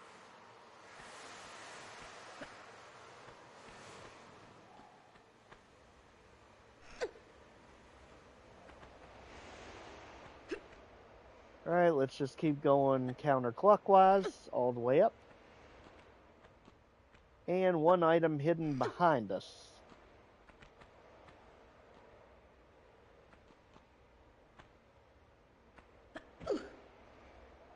And again, this area very well lit. Looks like those spikes have seen some landings, covered in blood. Absolutely. But this time, it's not ours. For once. Alright, let's go ahead over here. See if we can gauge our distances here. Got it? Yep. Sometimes the hardest part is telling whether or not you need a grab for the ledge. Sometimes they'll make you overshoot it.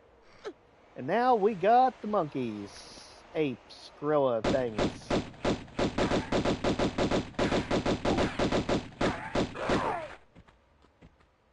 And he's got a partner somewhere.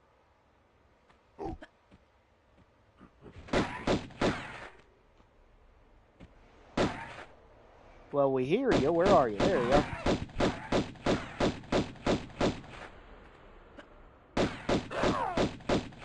Okay. Now let's go ahead and pull the box out.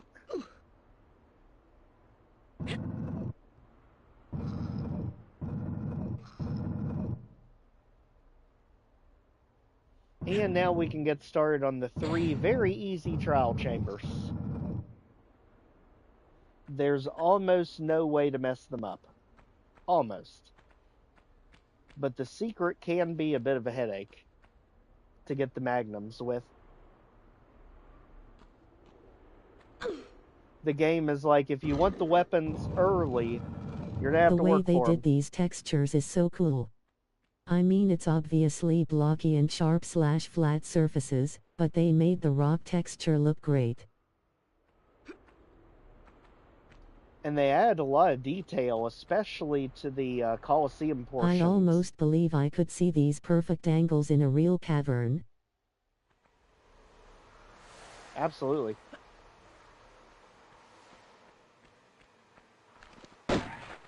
Here. Seriously, he just keeps showing up in this map. It is irritating as heck. Go on, buddy. Run away. Teleport away. Vamoose. Sheesh. I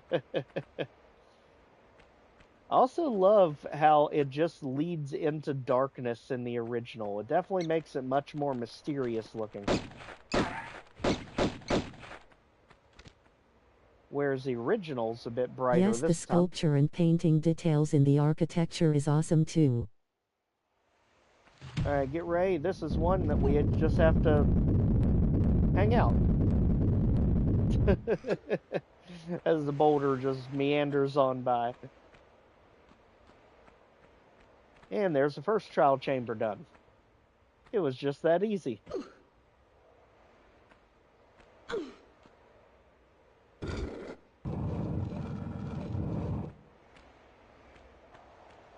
Alright, let's go back down. This time a lion appears up in the Good thing it stands. doesn't crush your fingers.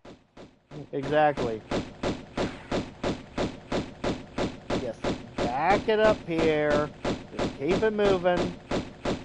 Not dealing with this. March, buddy. March. Now don't you start shooting. Get the heck out.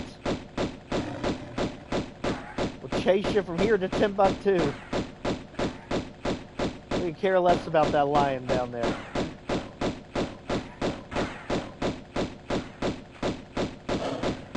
See what I mean? He just will not go away sometimes. Now he's going to teleport. Perfect. Alright, squeaky toys are back.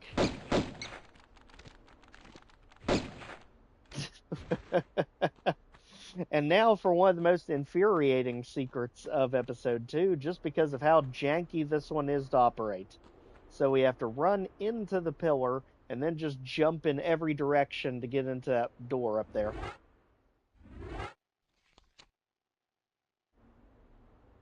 Here we go. Okay, jump, jump, jump, jump, jump, jump through. Whew. And just like that, we finally got the magnums, which is going to be invaluable in next level Palace Midas.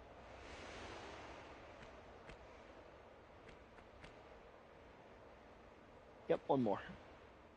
Again, they stand out much more in the original, as you can see. So if you're ever not sure if you have the items, just switch to original.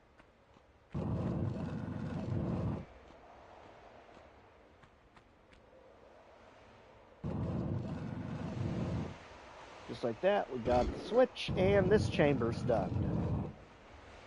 Now, we need to go down this way. And out.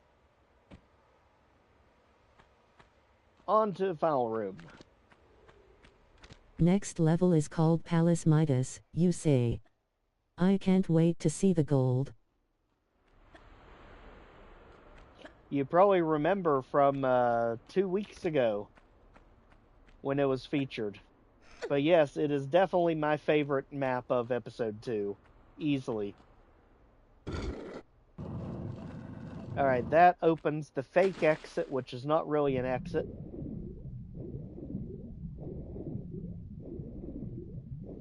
Seriously, the grand doors in this one literally just lead you to a health pack, if I remember.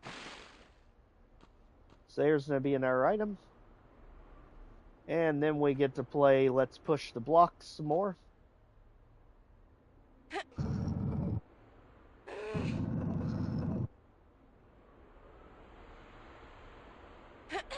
Enough that we can get into this room. And then we need to yoink it out of the way.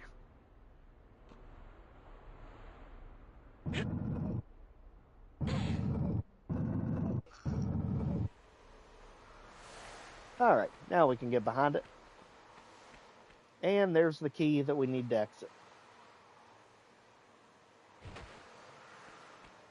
So you could have literally ignored everything else in the level and just come here to get the key. And that's really all you needed to do.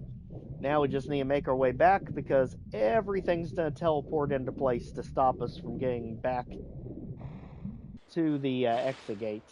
So get ready, here it comes.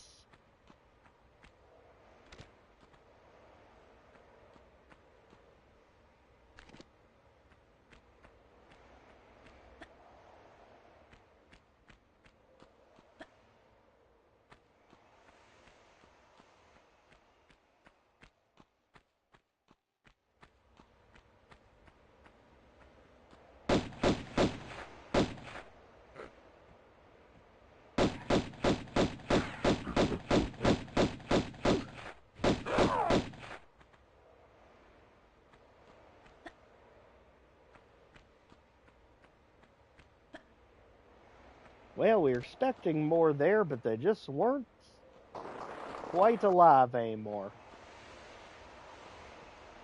Let's head back in around the spikes. Back up to the central chamber. The whole purpose of those spikes is in case you fall down the big hole in the floor while you're trying to dodge stuff. You're never going to hit them down here.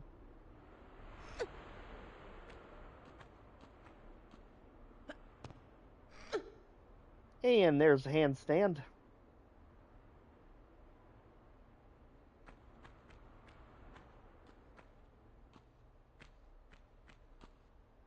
Get ourselves back, and this one's about in the bags. Palace Midas is where it gets tricky.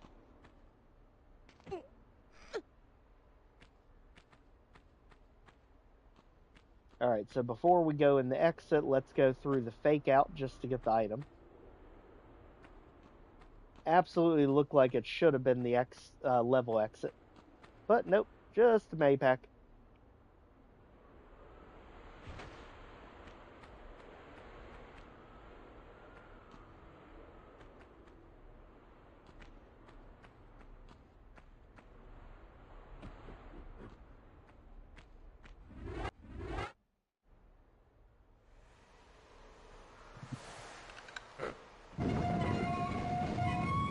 Alright, just like that, we're just about home free. We just got one more area to swim up in while we juke out the crocodile here.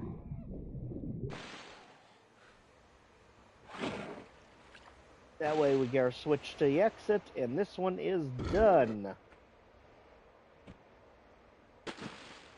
Best part of this is the fact that we finally have the magnums. So, shotgun and magnums to use for all the combat we're going to have to be doing in Palace Midas.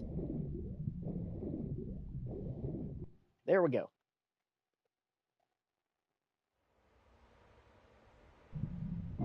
So, with Palace Midas, it can easily get you lost if you're not sure where to go, so just go immediately behind where we start. Get ready for the competition. We won't use any of our good ammo on the gators, because they're about as low of a threat as it comes. Now the gorillas will be more of a problem.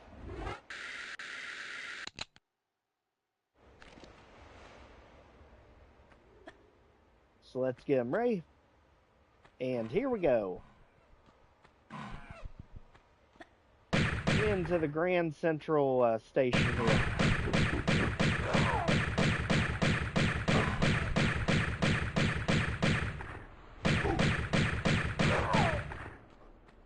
Okay. So far, so good. That one more's just waiting to jump out on the worst possible time. And just like that, this area is clear. Let's go ahead and circle the room.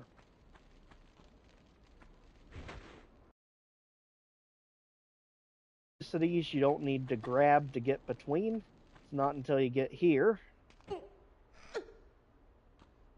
And these are very close together. A little bit deceptive. And now for this infamous item, we need to do that corner bug. So again, we just need to get into the corner, move to about 45 degrees of it, and jump straight up and down. We should drift into the wall, and when we do, we'll end up popping out on top of the corner. If it doesn't do it in about 5 jumps, just slightly change your angle here. Again, the developers left this in as a Easter egg to find, because we end up doing it again on the Egypt level.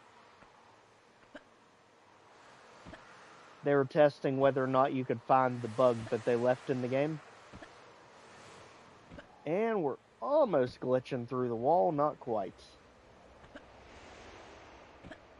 Up, up, up. Got it. There we go. Basically, it doesn't know how to register your hitbox anymore, so it pops you up to the next available block, which is on top of whatever structure you're right beside. you can take full advantage of that pretty much anywhere there's a really tall thing beside you.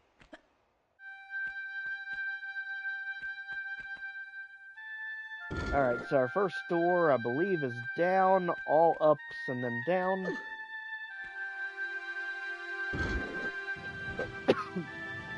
Okay. But in case we're wrong, let's go ahead and open the door down here so we don't have to backtrack all that every time. And now let's see if we remembered correctly. Yes, got it. Alright, let's get ready for a lion in here.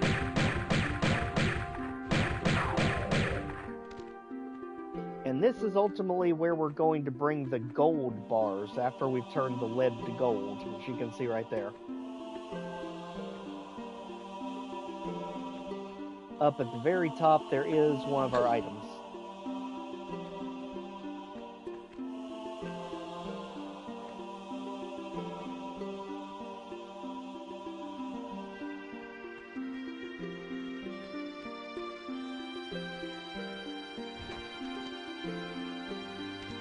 Okay, so far so good. Now let's go ahead and see what the passage is for this one. So the circles are up, the Y's are down. So up, up, down, down. Okay.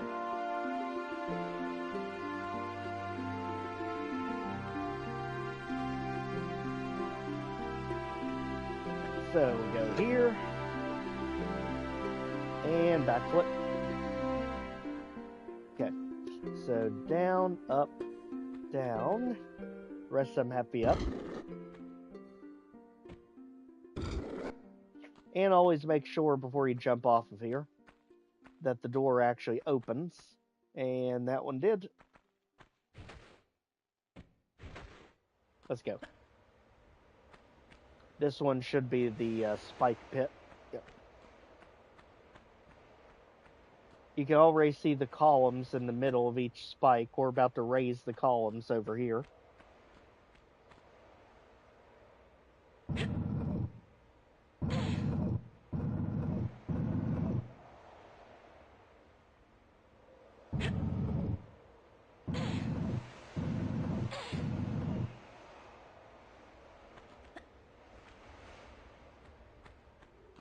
Okay, go ahead and get this one. And now all the columns are raised. Now let's go ahead and get us one of our 3 lead bars.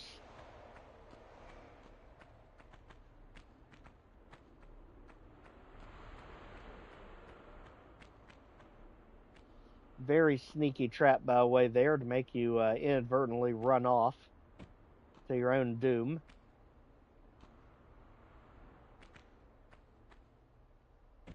Each one of these you want to take extremely careful because failure is not permitted on these jumps thanks to the spikes.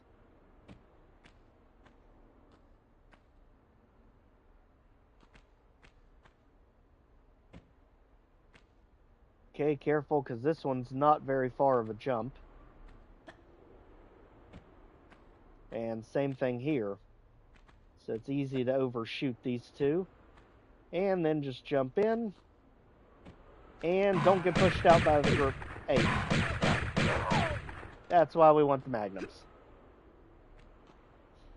Because every time without fail, that ape will push you out into the spikes. Speaking of which, let's go ahead and save so we have something in this map.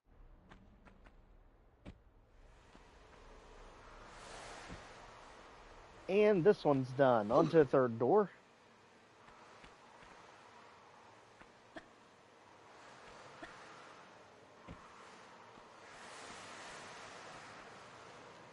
Alright, up, up, down, down, up. Let's go. We're literally just flipping 2 of the switches around.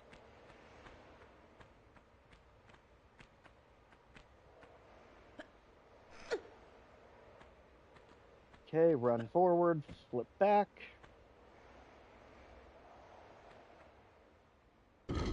Alright, down, down, up.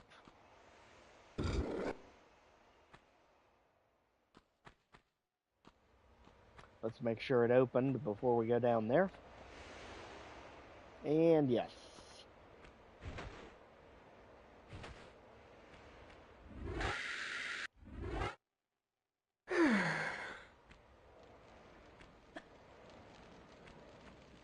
Alright, let's get ready to show off our superhuman strength as we literally rip this column from the ground. How? I have no idea. It must be one completely rusted up column.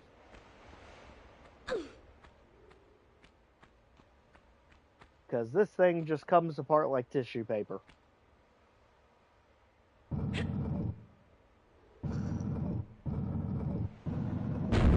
Oh! As everything above us thunders and rumbles into place. Get ready.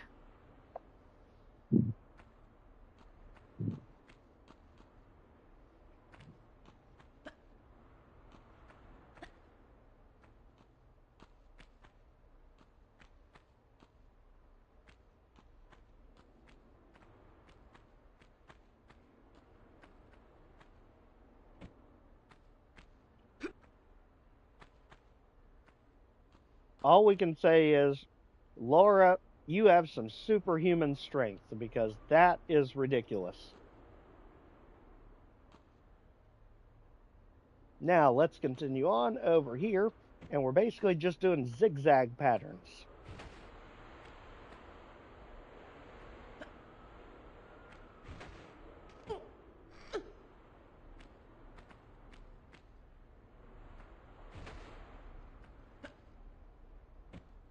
And then kind of an awkward jump into this room. Got it.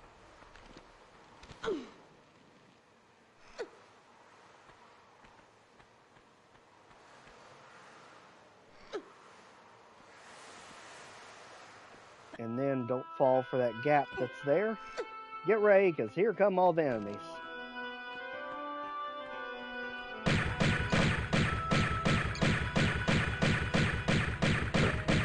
Make sure all the apes are well acquainted with the magnums. Just give the regulars to the Crofts.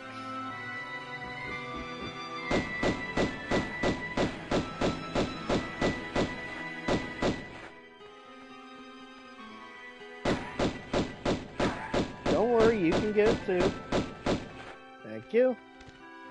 And let's go for secret number 1. Apparently you didn't get it, but that's okay. I mean, you hurt about as much as a feather duster.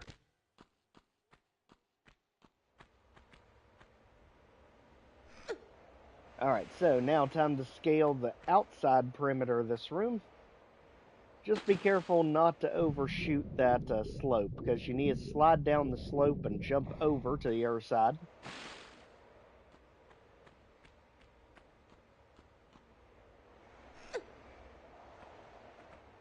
So again, over, and you start sliding off the other side to get over that one. And then we're pretty much home free, just jump to a corner.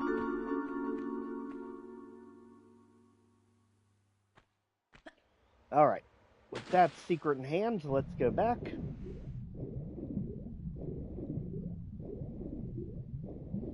And now we're going to fall down into secret number 2.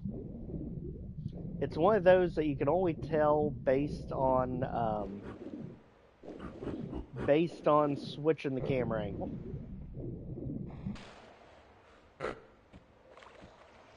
But if you walk over to the edge here and take a look, you can see that the secret is right there in the corner. So let's just fall into it.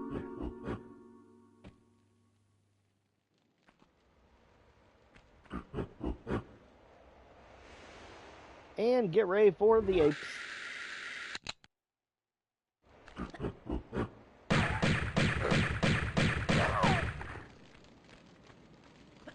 Alright, so go all the way back here because there is another one of the healing items hiding in the back. On the left.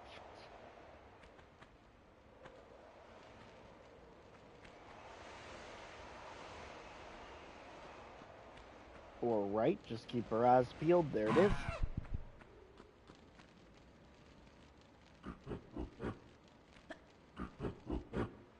Alright, now let's get...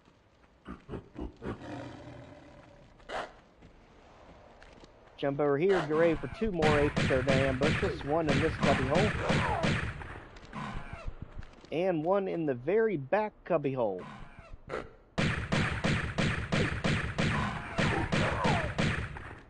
Make sure that they're both dealt with so we can make this jump across the ravine.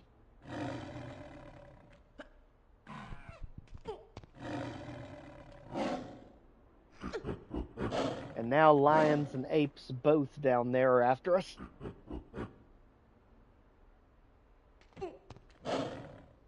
And across we go.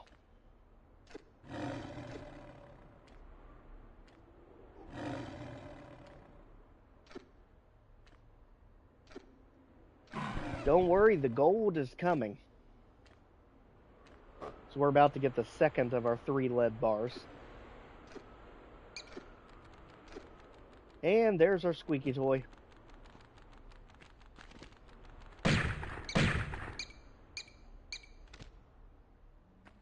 Anyway, now that it's squeaked its last, let's go over here. This will take us up higher than everything.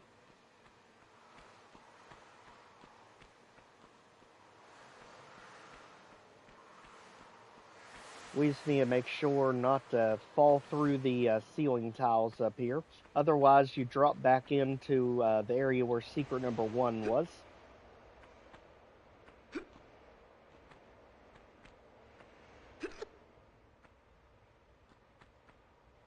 Alright, jump into this corner, because there's going to be one of our items. Then we can deal with the falling ceiling tiles.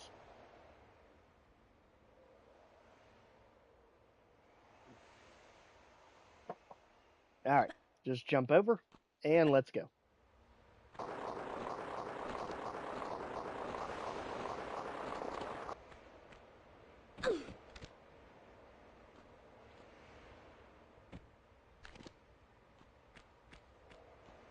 Let's just get ready for some heavy opposition here, because the enemies down there are actually designed to distract you from the lion that's actually here with you.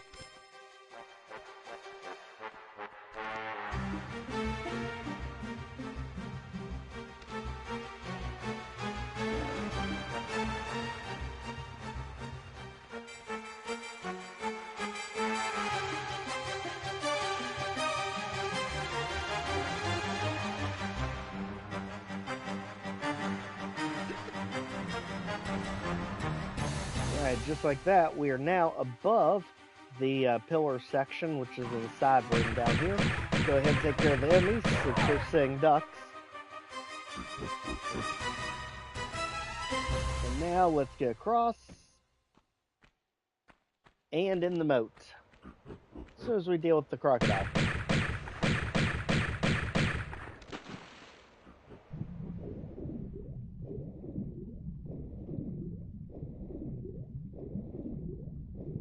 Alright, all the way up. And now here we go. Let's climb a little bit more and we will be at the top of the ruined structure over here. Just be careful not to fall in that gap in between.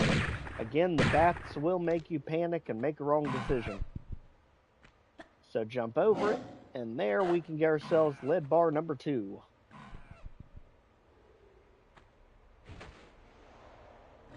Alright, so down there we're going to have lions, we're going to have apes. And it's going to feel like they're just coming out of the woodwork. So, take full advantage of the height and let's just deal with them here. No reason to put yourself in danger for absolutely no reason.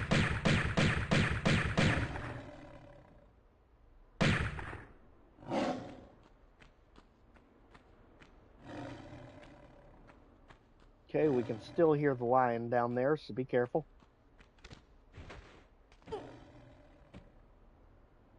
Okay.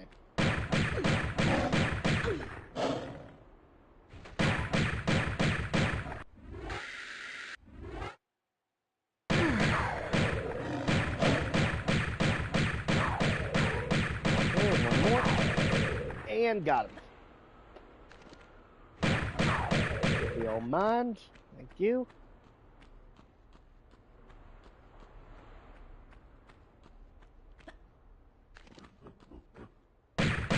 Alright, now we're still in the process of clearing out everything. All the lions, all the apes in this area. Let's go ahead, brace ourselves for the final of the challenge rooms.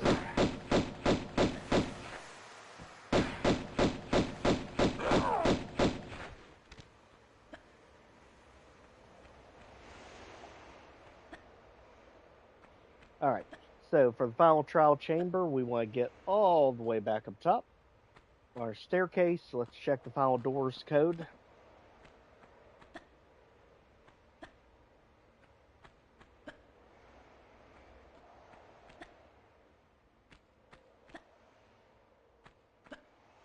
And the final door code for the fire puzzle is going to be down, all the rest up.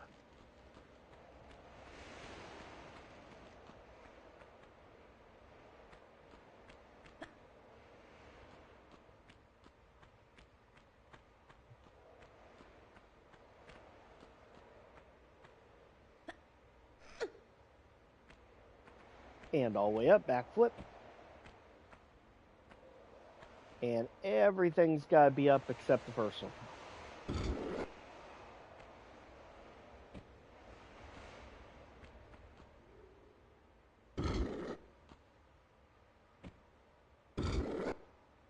Okay, that should have opened it, but always check before you leap. Looks like it did. Let's also go for the 2 items that are hiding up here too, since we're already going this direction.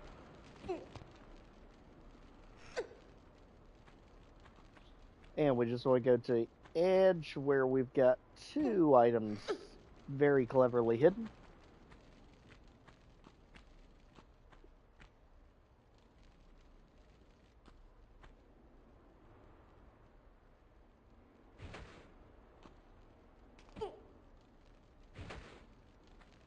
Okay, just like that, we are in ourselves the final chamber here. Now, the fire will go out as we get close to it, but only for a short time, so you need to make it quick.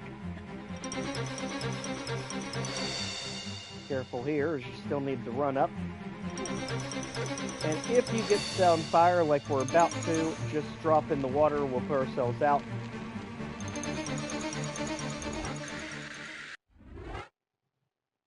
So as you see there, being on fire is not the end of the world. So just like that, we're back out.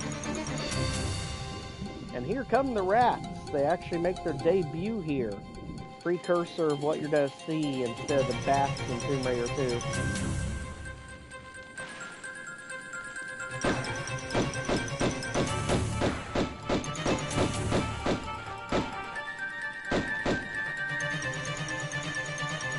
Alright, now we're done shooting rats. Let's go ahead and get back.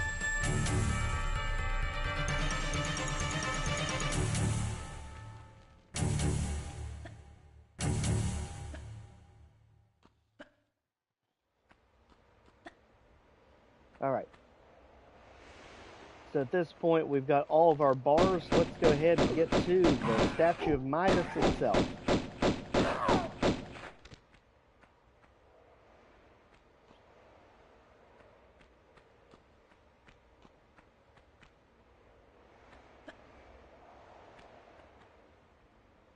So let's get ourselves through the front doors of the giant Pantheon over here.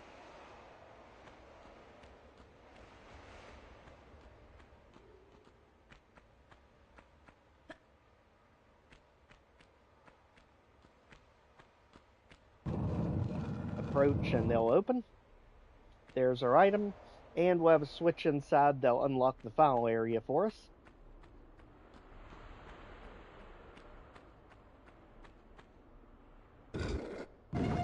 Let's also plug in our device, which is screaming at us currently.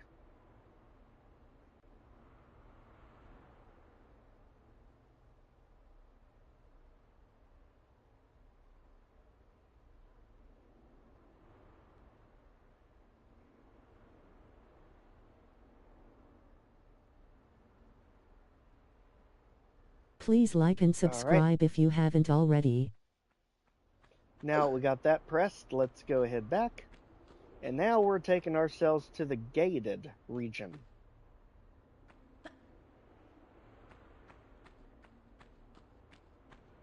This is where we're to find that vicious garden secret, as well as the statue itself.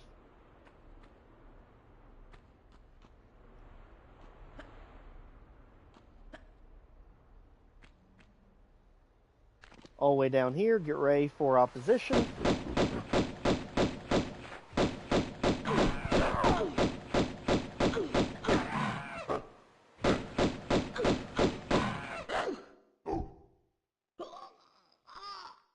Well, we knew it was coming. Alright, let's see, what are we doing here?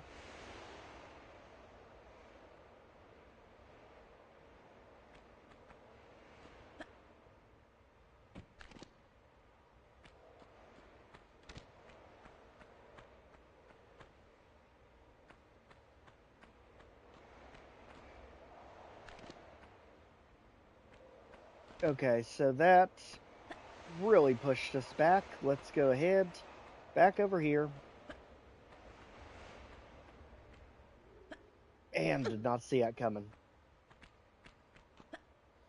From an ape, I feel like the ape have literally been our kryptonite in this map so far. Was it down, down, up at the end?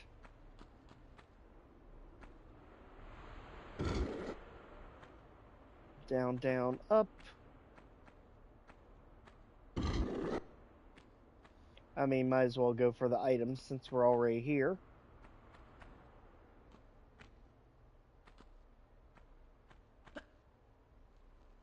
Okay, diagonal to diagonal. To top. To corner. And items.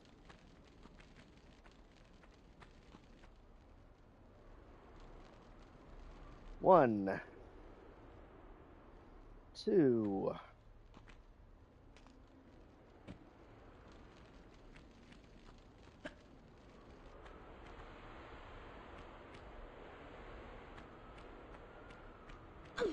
Okay, down here for the structural member.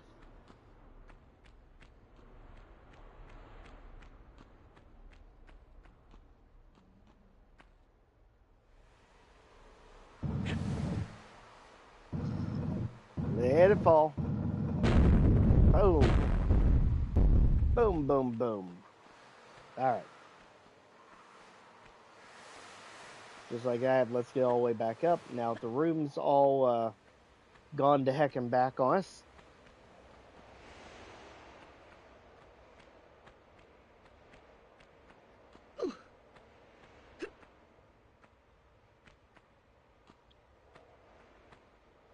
And get ready to do all of our diagonals. So we've got one right here.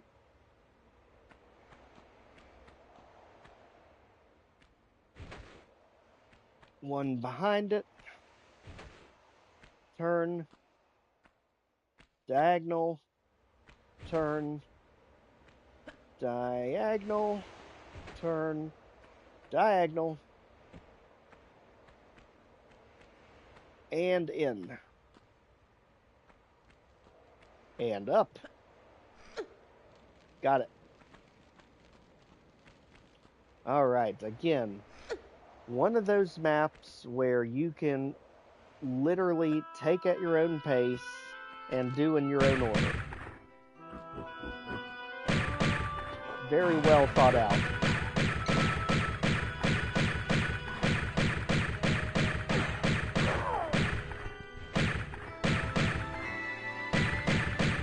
I have definitely about had our fair share of you all. So, Crocodiles out here, Squeaky Toys, you can join them. Let's keep pushing this way, 8 can go too. Alright, let's go.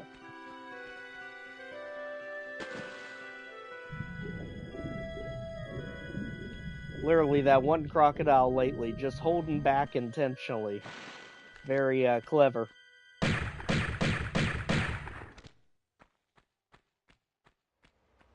Alright, let's go ahead, jump up the back. And again, we just need to get over the crest of this one.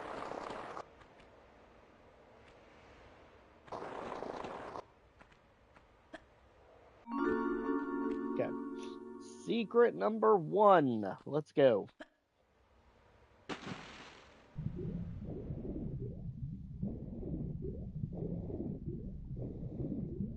And again, you can do the handstand and the swan dive by just holding R1 or the right shoulder button when you jump.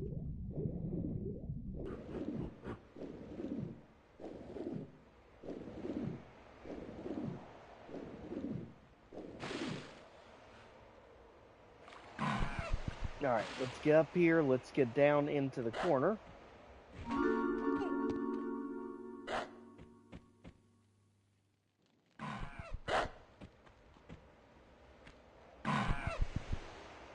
Weapons at the ready, and go. And again, the item will be in one of these outcroppings. Right there. Let's get ready for the next apes. They're going to try and push us off the building.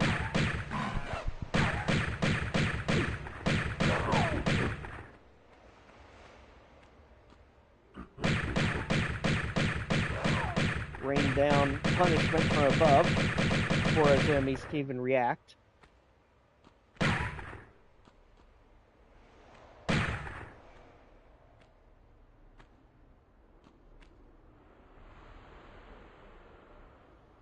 Okay, lock on. Got it. Alright. Less lions we have to deal with later. Let's also coax the one out on the end who's going to try and push us off. Don't let him. Just like that, this area is good.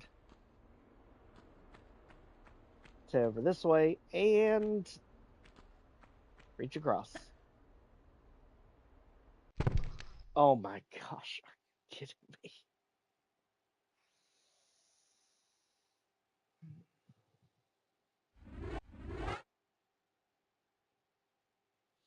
That is the difference one frame can make in this game.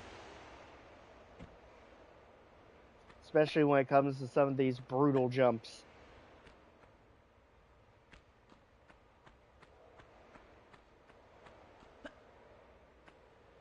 You know, one thing that could mitigate some of the backtracking here is just do all the doors while we're here.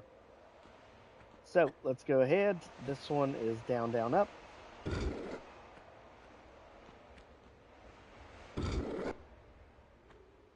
But what we really need is the fourth one, actually. Do the fourth one first. That one is down, and then the rest of them up.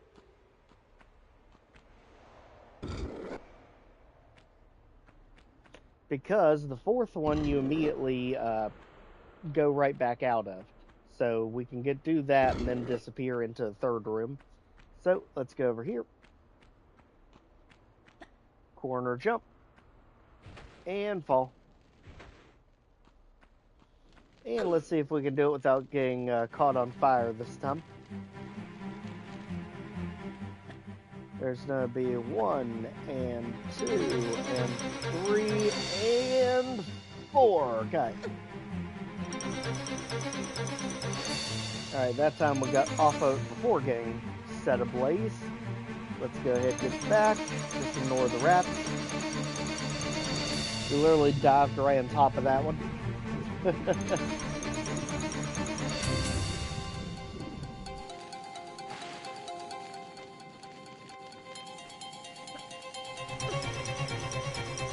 Okay, now let's do third room.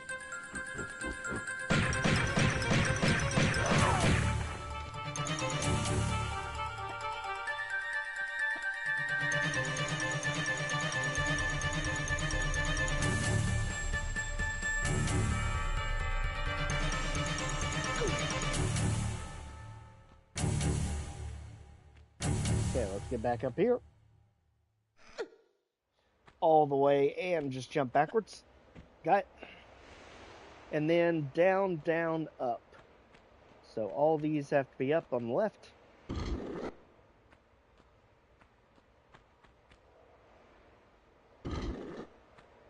And down for the third room. Got it. Let's also get the items while we're here, so we don't have to backtrack.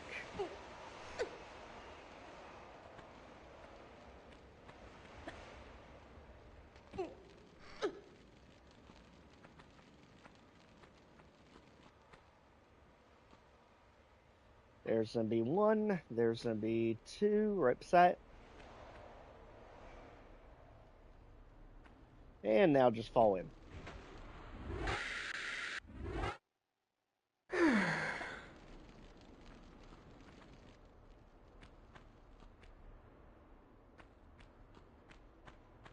Thanks for the reminder.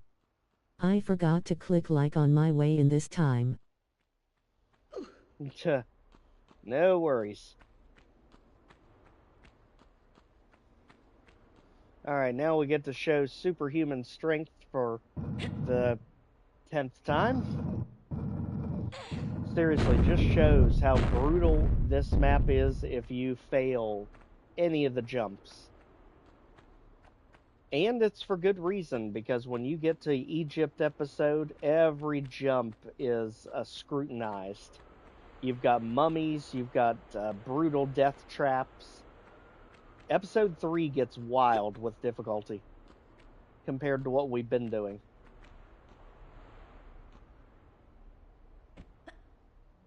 Okay, there's these two. Spin around. Central pillar.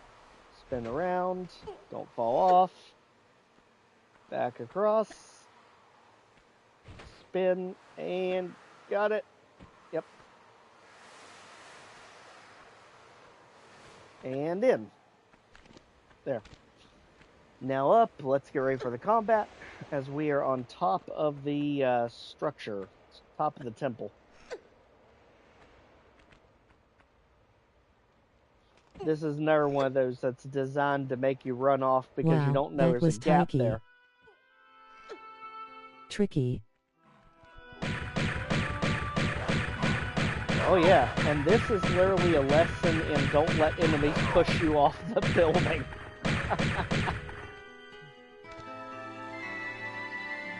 Because this walkway is not as big as you think it is.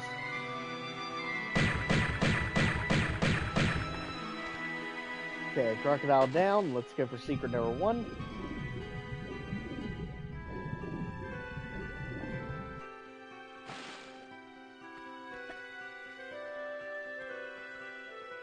And the big key here is just getting over the crest of this jump. And then jump immediately, so you don't get redirected into the water. And you got it.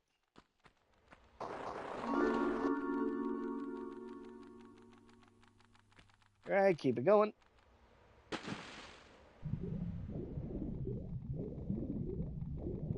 Follow along, crocodile.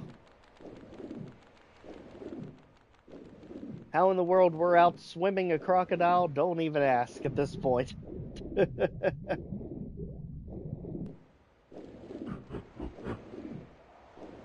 Alright, let's pop up here. And get ready for the secrets. Right there.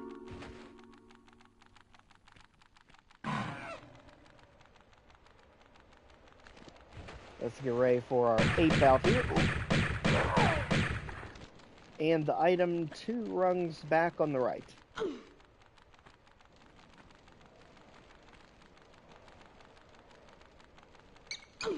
There's the squeaky toys. Squeak on, you all.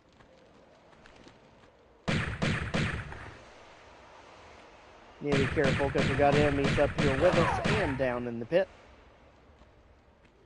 So if we skirt the edge, we should be able to snipe them. That's one. We're going to have 2 different lions and ape down there.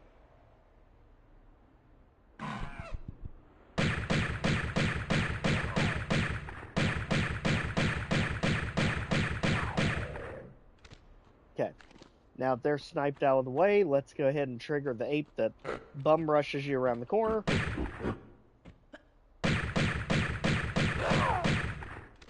Okay. for the love of gosh, save. Since one frame too soon can make you fall here. And got it. There's our item, and let's shimmy.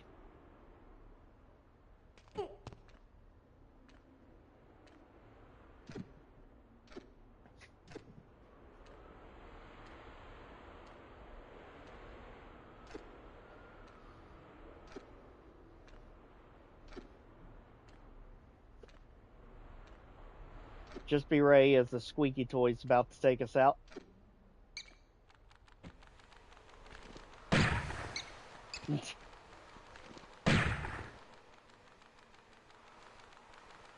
Where's it at? I hear it. There it is. Okay, just like that, let's work our way to the top.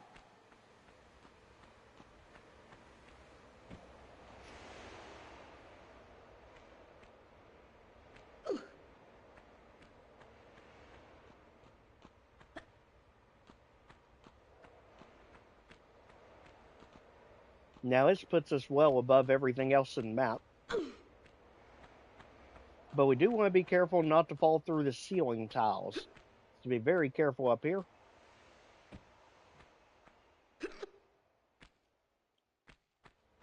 Because we need to jump diagonally into here for the item. Very mean placement by whoever put it there.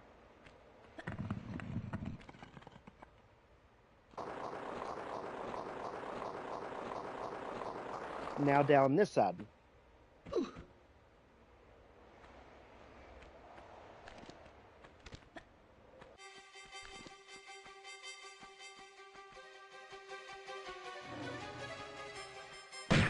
Don't be distracted by the enemies down below. Just worry about the line that's up here with you.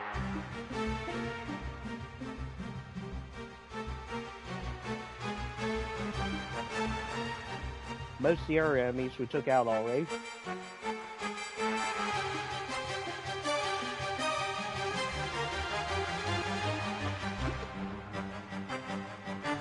But do be careful, especially in this room. There goes the music again. Lions. Lions and apes, and getting on top of the tabernacle over here.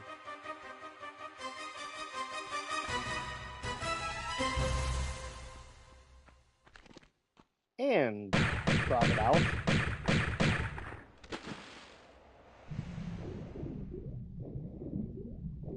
Alright, just like that, we are at the roof of the building. Just be careful not to fall off, because there is a gap between here and where we need to get to for a final lead bar.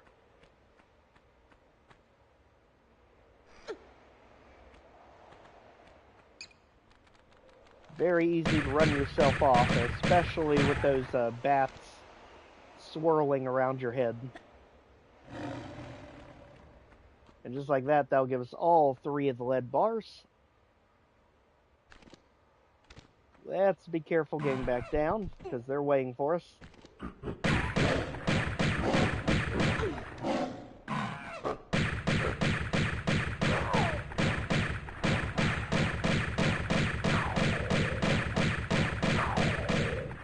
Okay. Now that noise is out of the way, let's get this item. The building will open on its own. Who knew they had automatic doors way back in the early BCs? And it's like that, we open our way to the Green Garden, which is where the statue is.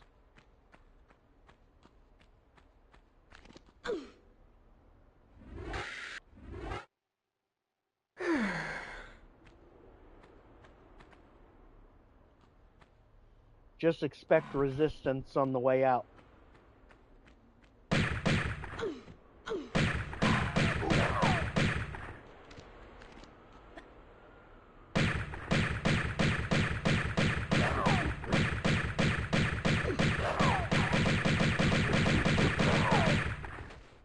Okay, got him.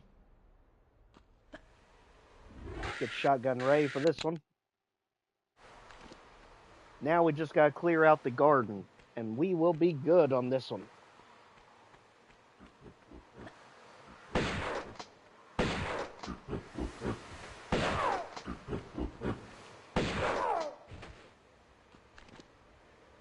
Okay, for the secret, go behind the tree here to hit the switch. Which is somehow even harder to see in the original.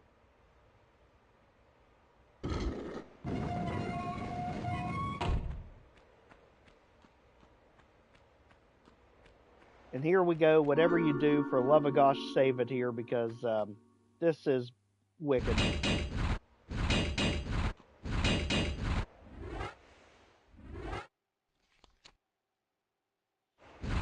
Alright, spin through and immediately jump backwards. Just don't spin through when it's closing.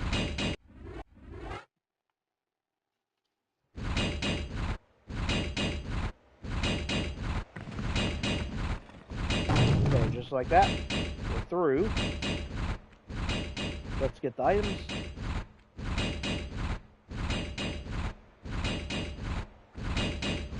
So we got magnum clips and small Mary pack. And shotgun shells.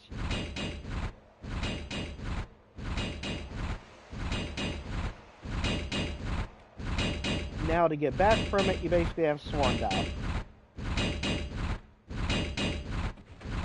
Just like that. Alright, so now we're back. Let's go ahead and get above the partition here. So we're going to go up, we're going to go over, run it back. And there's our Maybach.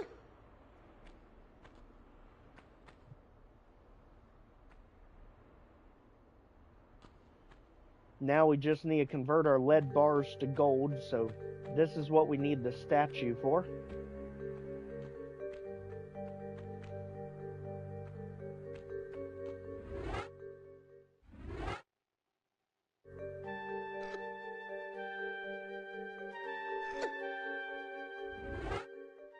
There's 1 and 2.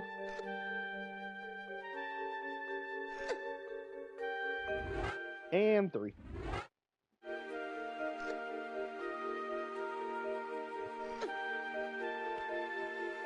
Just like that, let's get back to the exit. And this one is done.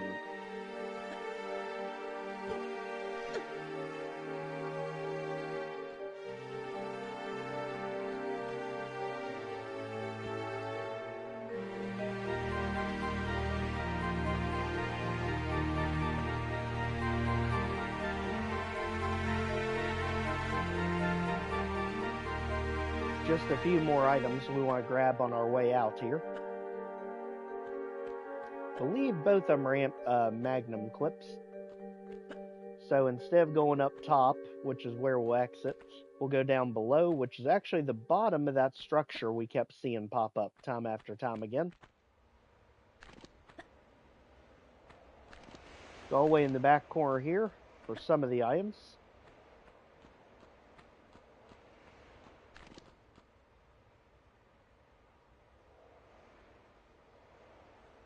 GG. What you snacking on? I'm making a breakfast casserole for dinner. It's marinating right now.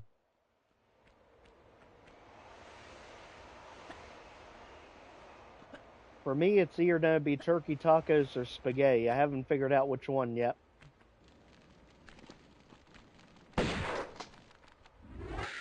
And get ready for Batmageddon over here.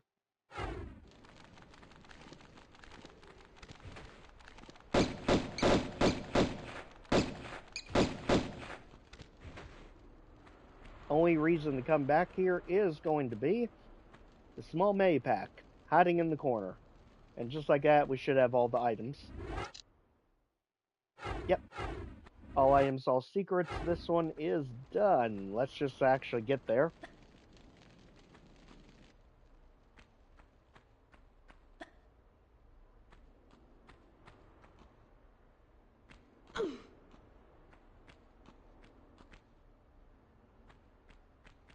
I've had all kinds of taco before, but never turkey. Is it ground turkey? Yes, you want to use the white turkey, so the 99% fat-free. And I think it makes the best tacos. Just use that with your regular taco mix or taco seasoning. lot better than lot better for you than the red meat. And honestly, I think it tastes better. And this is Mr. Taco Bell over here saying that.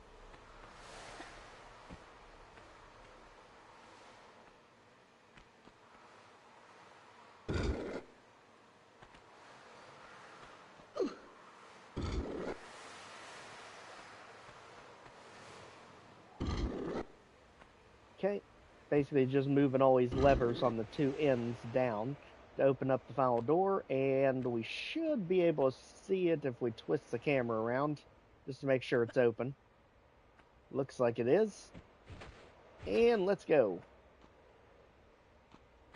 Midas is in the books, leading us to the final of our levels for now, which is the Cistern, the one that we just got to this week. Because that'll catch us up with the series. Let's go in here. There's one.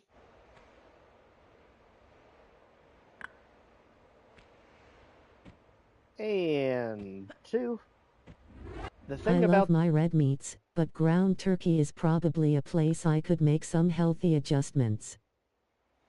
there's a lot of things we trade ground turkey for that actually I think works better.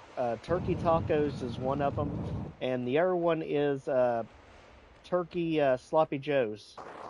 Just using that with the manwich. You honestly can't tell a difference.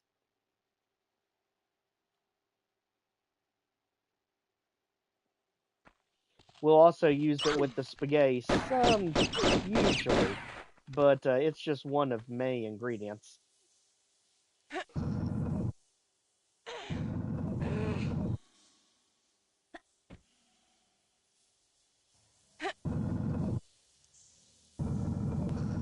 We hardly use ground beef for anything anymore. Plus, the ground turkey's cheaper with how much they've blown up the meat prices lately. Just make sure it's the white meat turkey, the 99% fat free.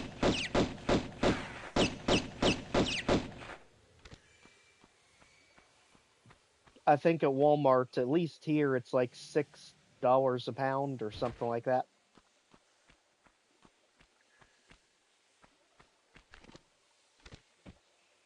And now we are in the key maze. We should probably save.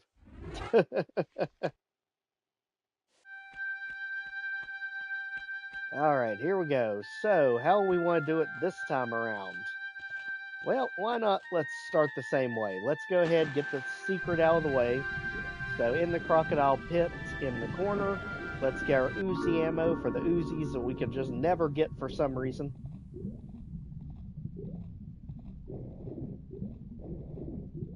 Back up. And out as the crocodiles try and figure out what in the world just happened. And over here. So we want to go in the corner first, climb up this thing.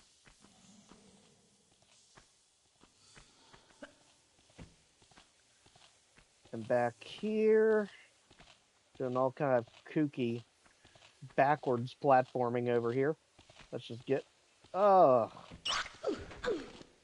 center messed us up there. Let's go ahead and get the rats out first.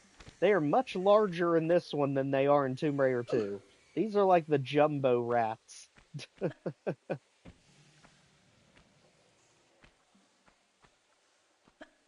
There we go. Got it. Alright, now from here, we can go over here where you've got this kooky section that you can shimmy across, but save your sanity, just go over it for now. That way we get our first of our two rusty keys. And the easiest way to remember in this map is the silver and gold keys are all used at the exit right there in the middle. The two rusty keys are used on those two doors. You can't do the door on the right until you have the water level raised. So, down onto the item. Then we shimmy across.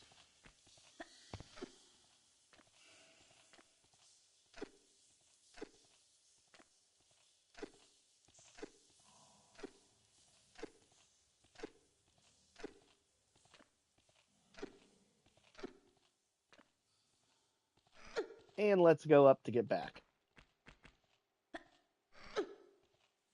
So, same thing we just did, but this time we're actually exiting. So let's go over here where the rat is. Let's just ignore that the rat exists. Back to civilization. Over here. And the first of our 2 rusty doors.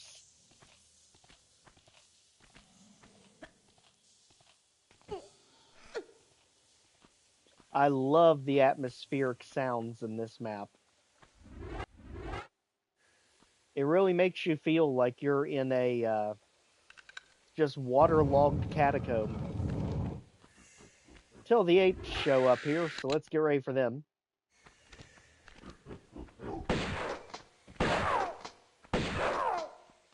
And don't worry, Pierre is back on his nonsense, because he's going to attack us as soon as we go for the item up here.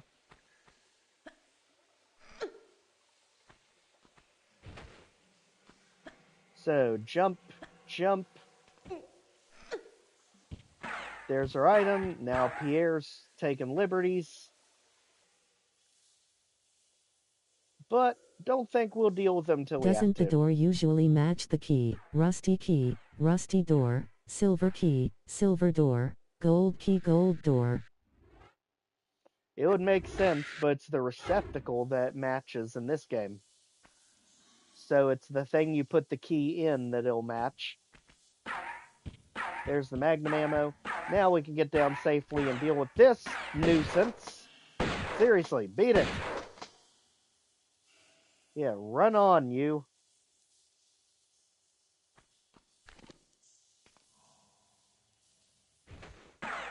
Oh, I see. He can't take the hint. Go. You. Now. Enough with the shooty shoots.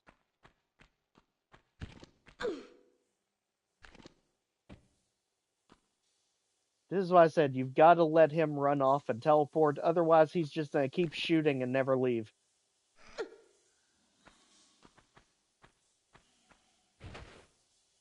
Okay, run, jump, run, jump. And this time we are going to shimmy since we got the items.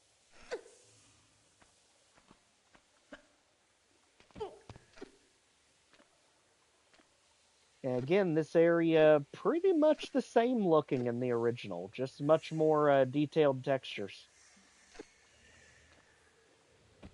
Definitely better lighting. And now into the crocodile pit. Because there are 3 of them in here.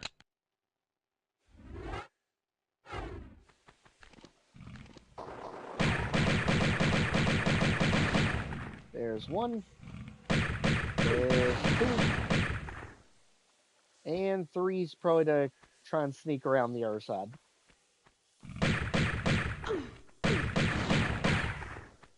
And don't worry, there's also a rat hiding in the back.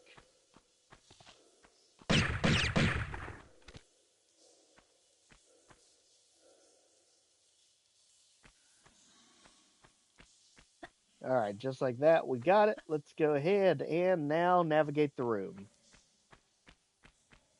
So this one's pretty easy. You just go over here, spin it around, jump it out.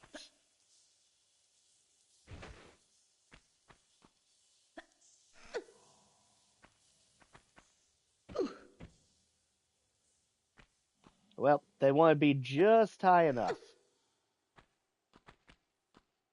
Alright, jump it out. There we go. And then we go corner. And spin it around. Turn it over. Not what you want to do there. Alright, wise guy.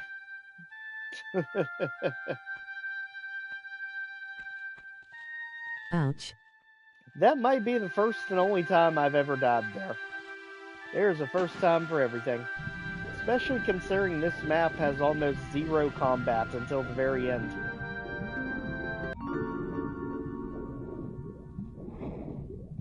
It is amazing to me, though, how well the crocodiles navigate these tiny passages. It just shows how much of a nuisance they end up being when you get to Egypt.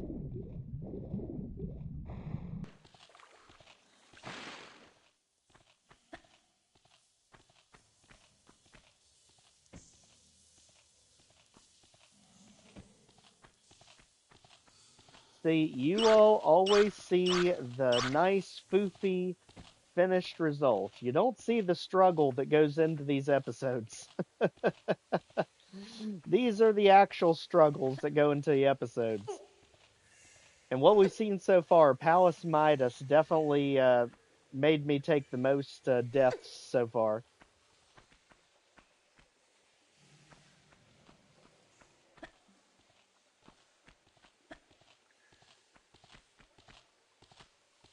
Okay, rusty key.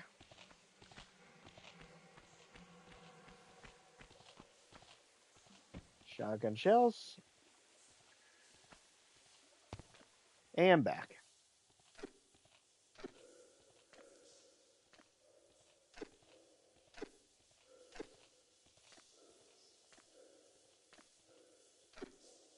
Yeah, if I wasn't in this Airbnb, I'd probably do one of my big soups, because those usually last a long time.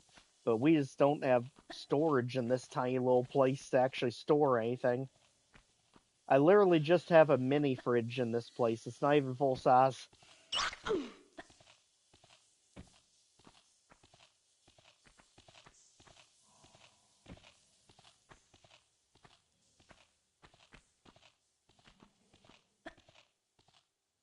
Okay, got it. And now, there's our receptacle that's all rusted apart.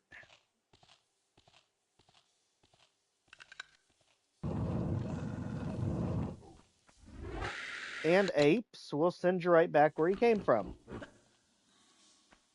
And at this point, we're sniping with the shotgun. I like the full versions. The edits for master routes are great too, but seeing more than just the TDC changing is kinda nice.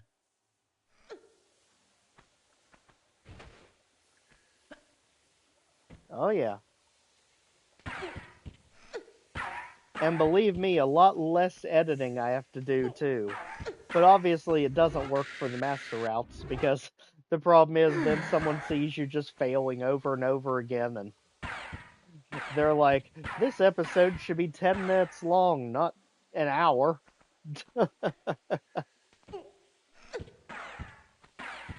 Pierre, you are the biggest mosquito I have ever seen.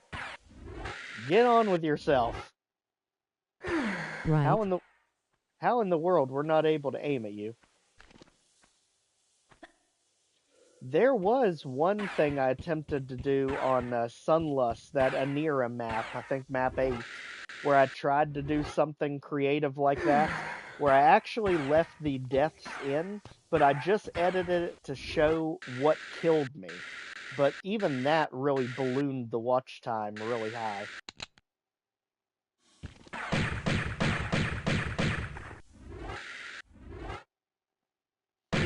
But many of the loyalists are going to believe, well, you shouldn't have deaths at all if you're completing it. It should be single segment. And very true if I was doing speed running, but the problem with that is some of these maps could take me about weeks or a month to be able to do single segment. No way I could keep a regular schedule going like that.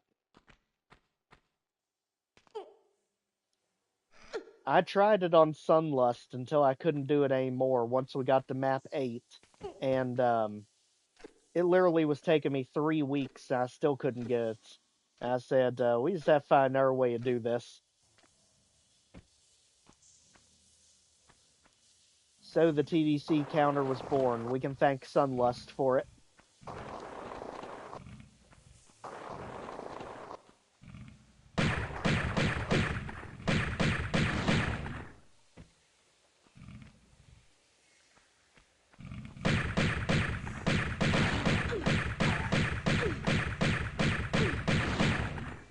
Talk about some aggressive crocodiles this time around.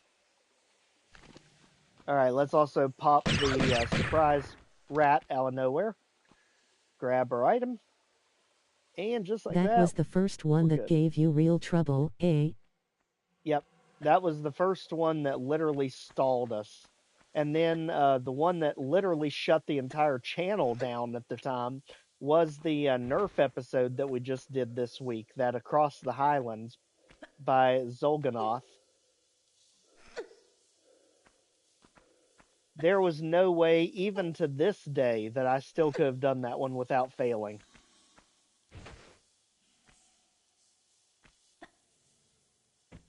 Then just run off the side here to get down here and shimmy across.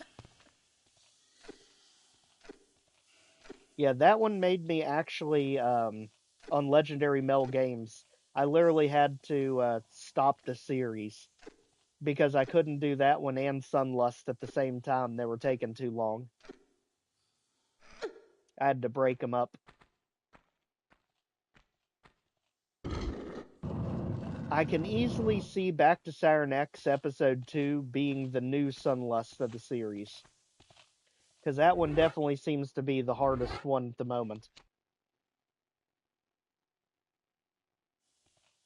Okay, saved so we don't fall in that spike pit right there. Literally so evil because it was blind, you couldn't even see it. And now we're down here. Let's go ahead, get our items, get the rats out. And get ready for Pierre yet again. Because he just keeps showing up is nodding his head when you don't want it.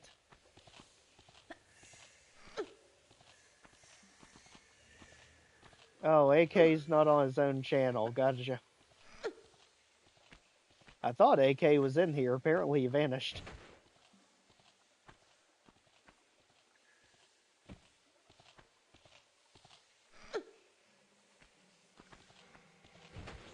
And now we go all the way across and over the gap and in. Boom.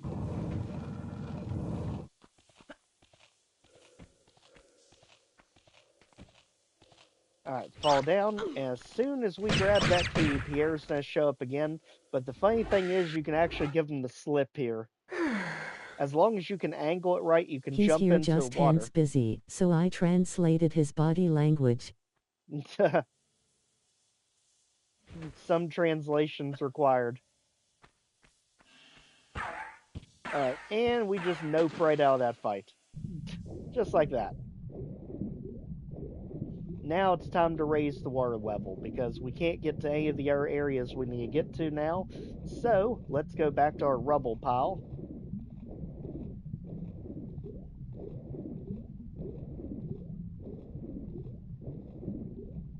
Right in the middle.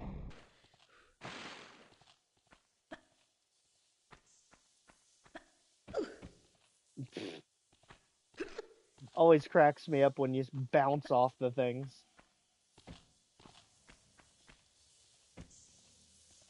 Okay, got it.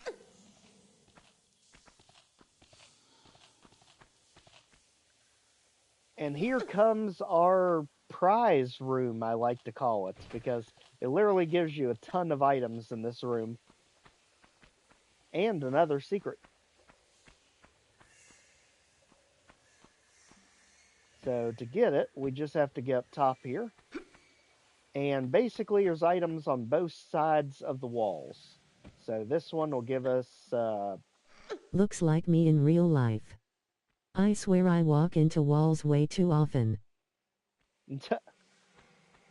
Hey, good. Well, at least you're not falling off of stoops and breaking your ankle. As long as that's not happening. Gosh knows we don't need any more of that.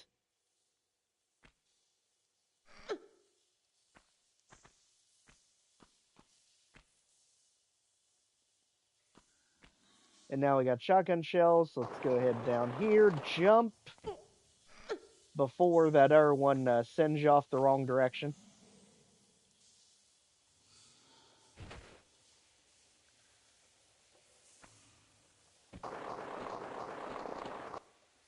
Alright, and we're back. Now, just go to the other side of the room for your other items.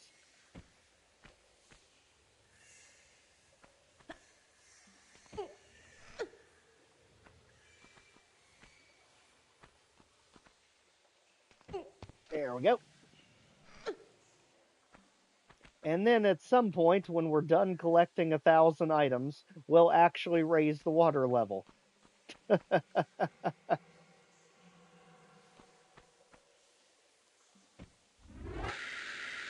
I have fallen and fractured my kneecap. I still have pain from that, and it was like 7 or 8 years ago. Oh, jeez.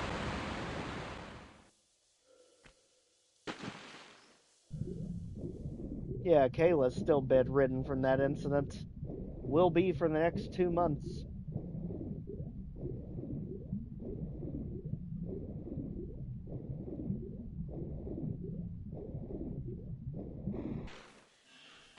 Alright, now this room continues our prize gathering.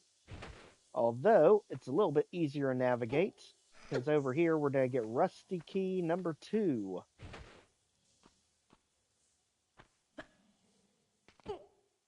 Poor lady. I'm glad she has her folks to help her out.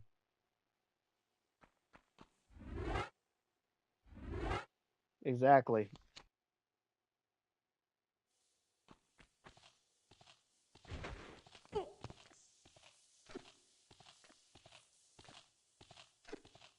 This area was literally a trip hazard for her. We had to get her back where she could have eyes on her constantly. Especially considering she's got the dog with her. Imagine that combination. He may be a adventurous lapdog, but eventually that lapdog gets tired of sitting. And she can't exactly get up and do anything with him.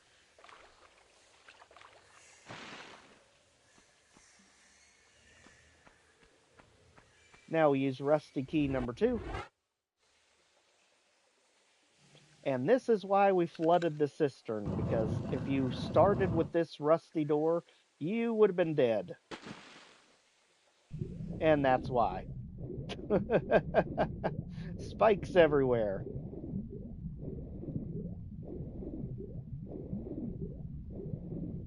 So let's grab health and the gold key, which is going to be back here.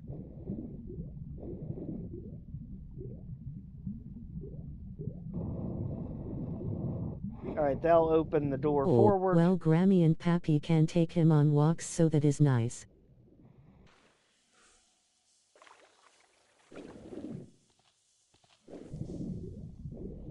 That's my hope, at least. Well, I figured we knew where we were going. It's in the front here, facing toward the exit, because we have 1 key left to get, and that's the final silver key, because there were 2 of them in total you had to get. So let's go all the way to the top to get more prizes and rats to the face.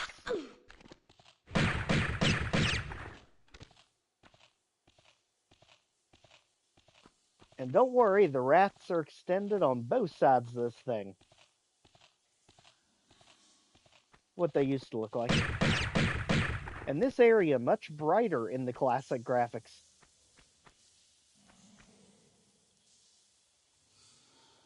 They made it almost look happier than the desolate area it actually is. Yeah, we should probably deal with you all. Stop that.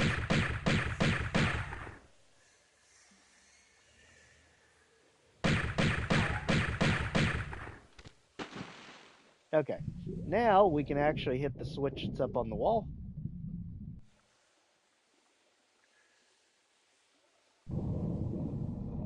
And now the final key is ours. Let's grab it and make our gray escape.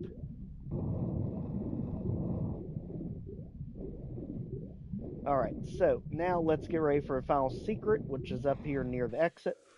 I love that pixeled surface shimmer on the water.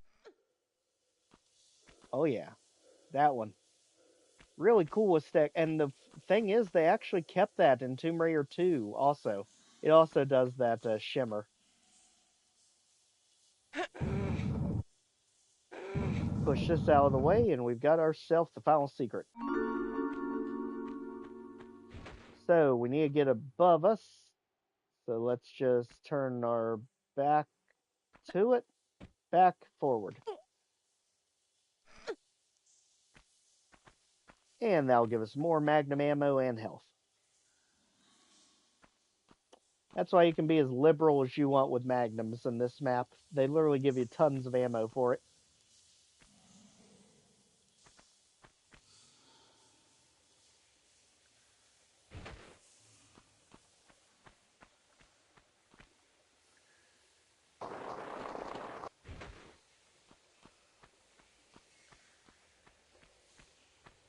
Okay, just like that. Let's go ahead and throw them in. There's our silver keys into the silver receptacles. Gold one's hidden up top, gate kept by an ape.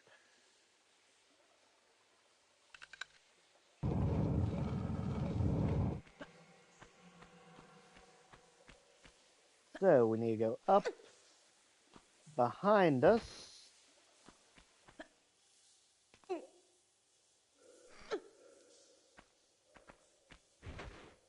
And back.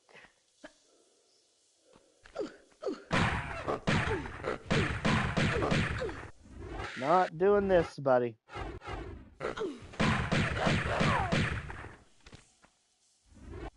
Alright, and there's the gold key leading us to the final ambush. Here we go. And this one is all lions and pit traps. So be ready for this one.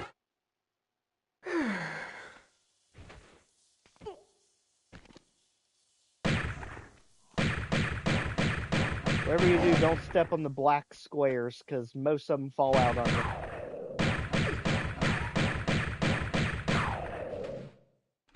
Now, one of them we need to fall out. That's going to be this one here, which actually has an item in it.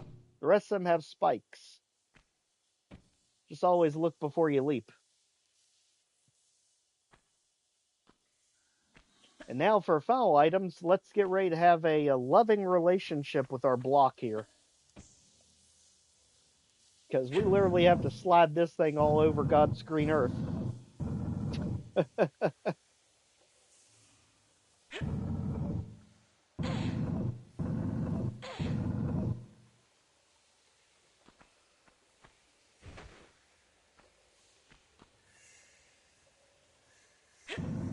And then we go back.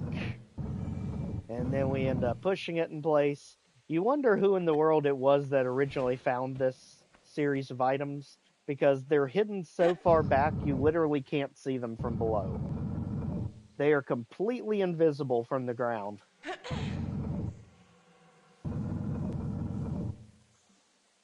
But yet we have to keep pushing it all the way till you can't take it anymore.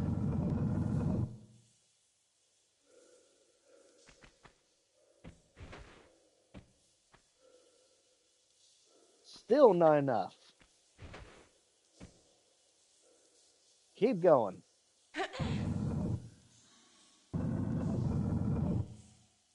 Okay, now we can get up there.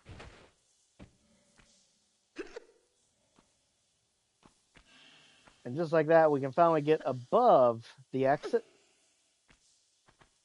And there's our last 3 items.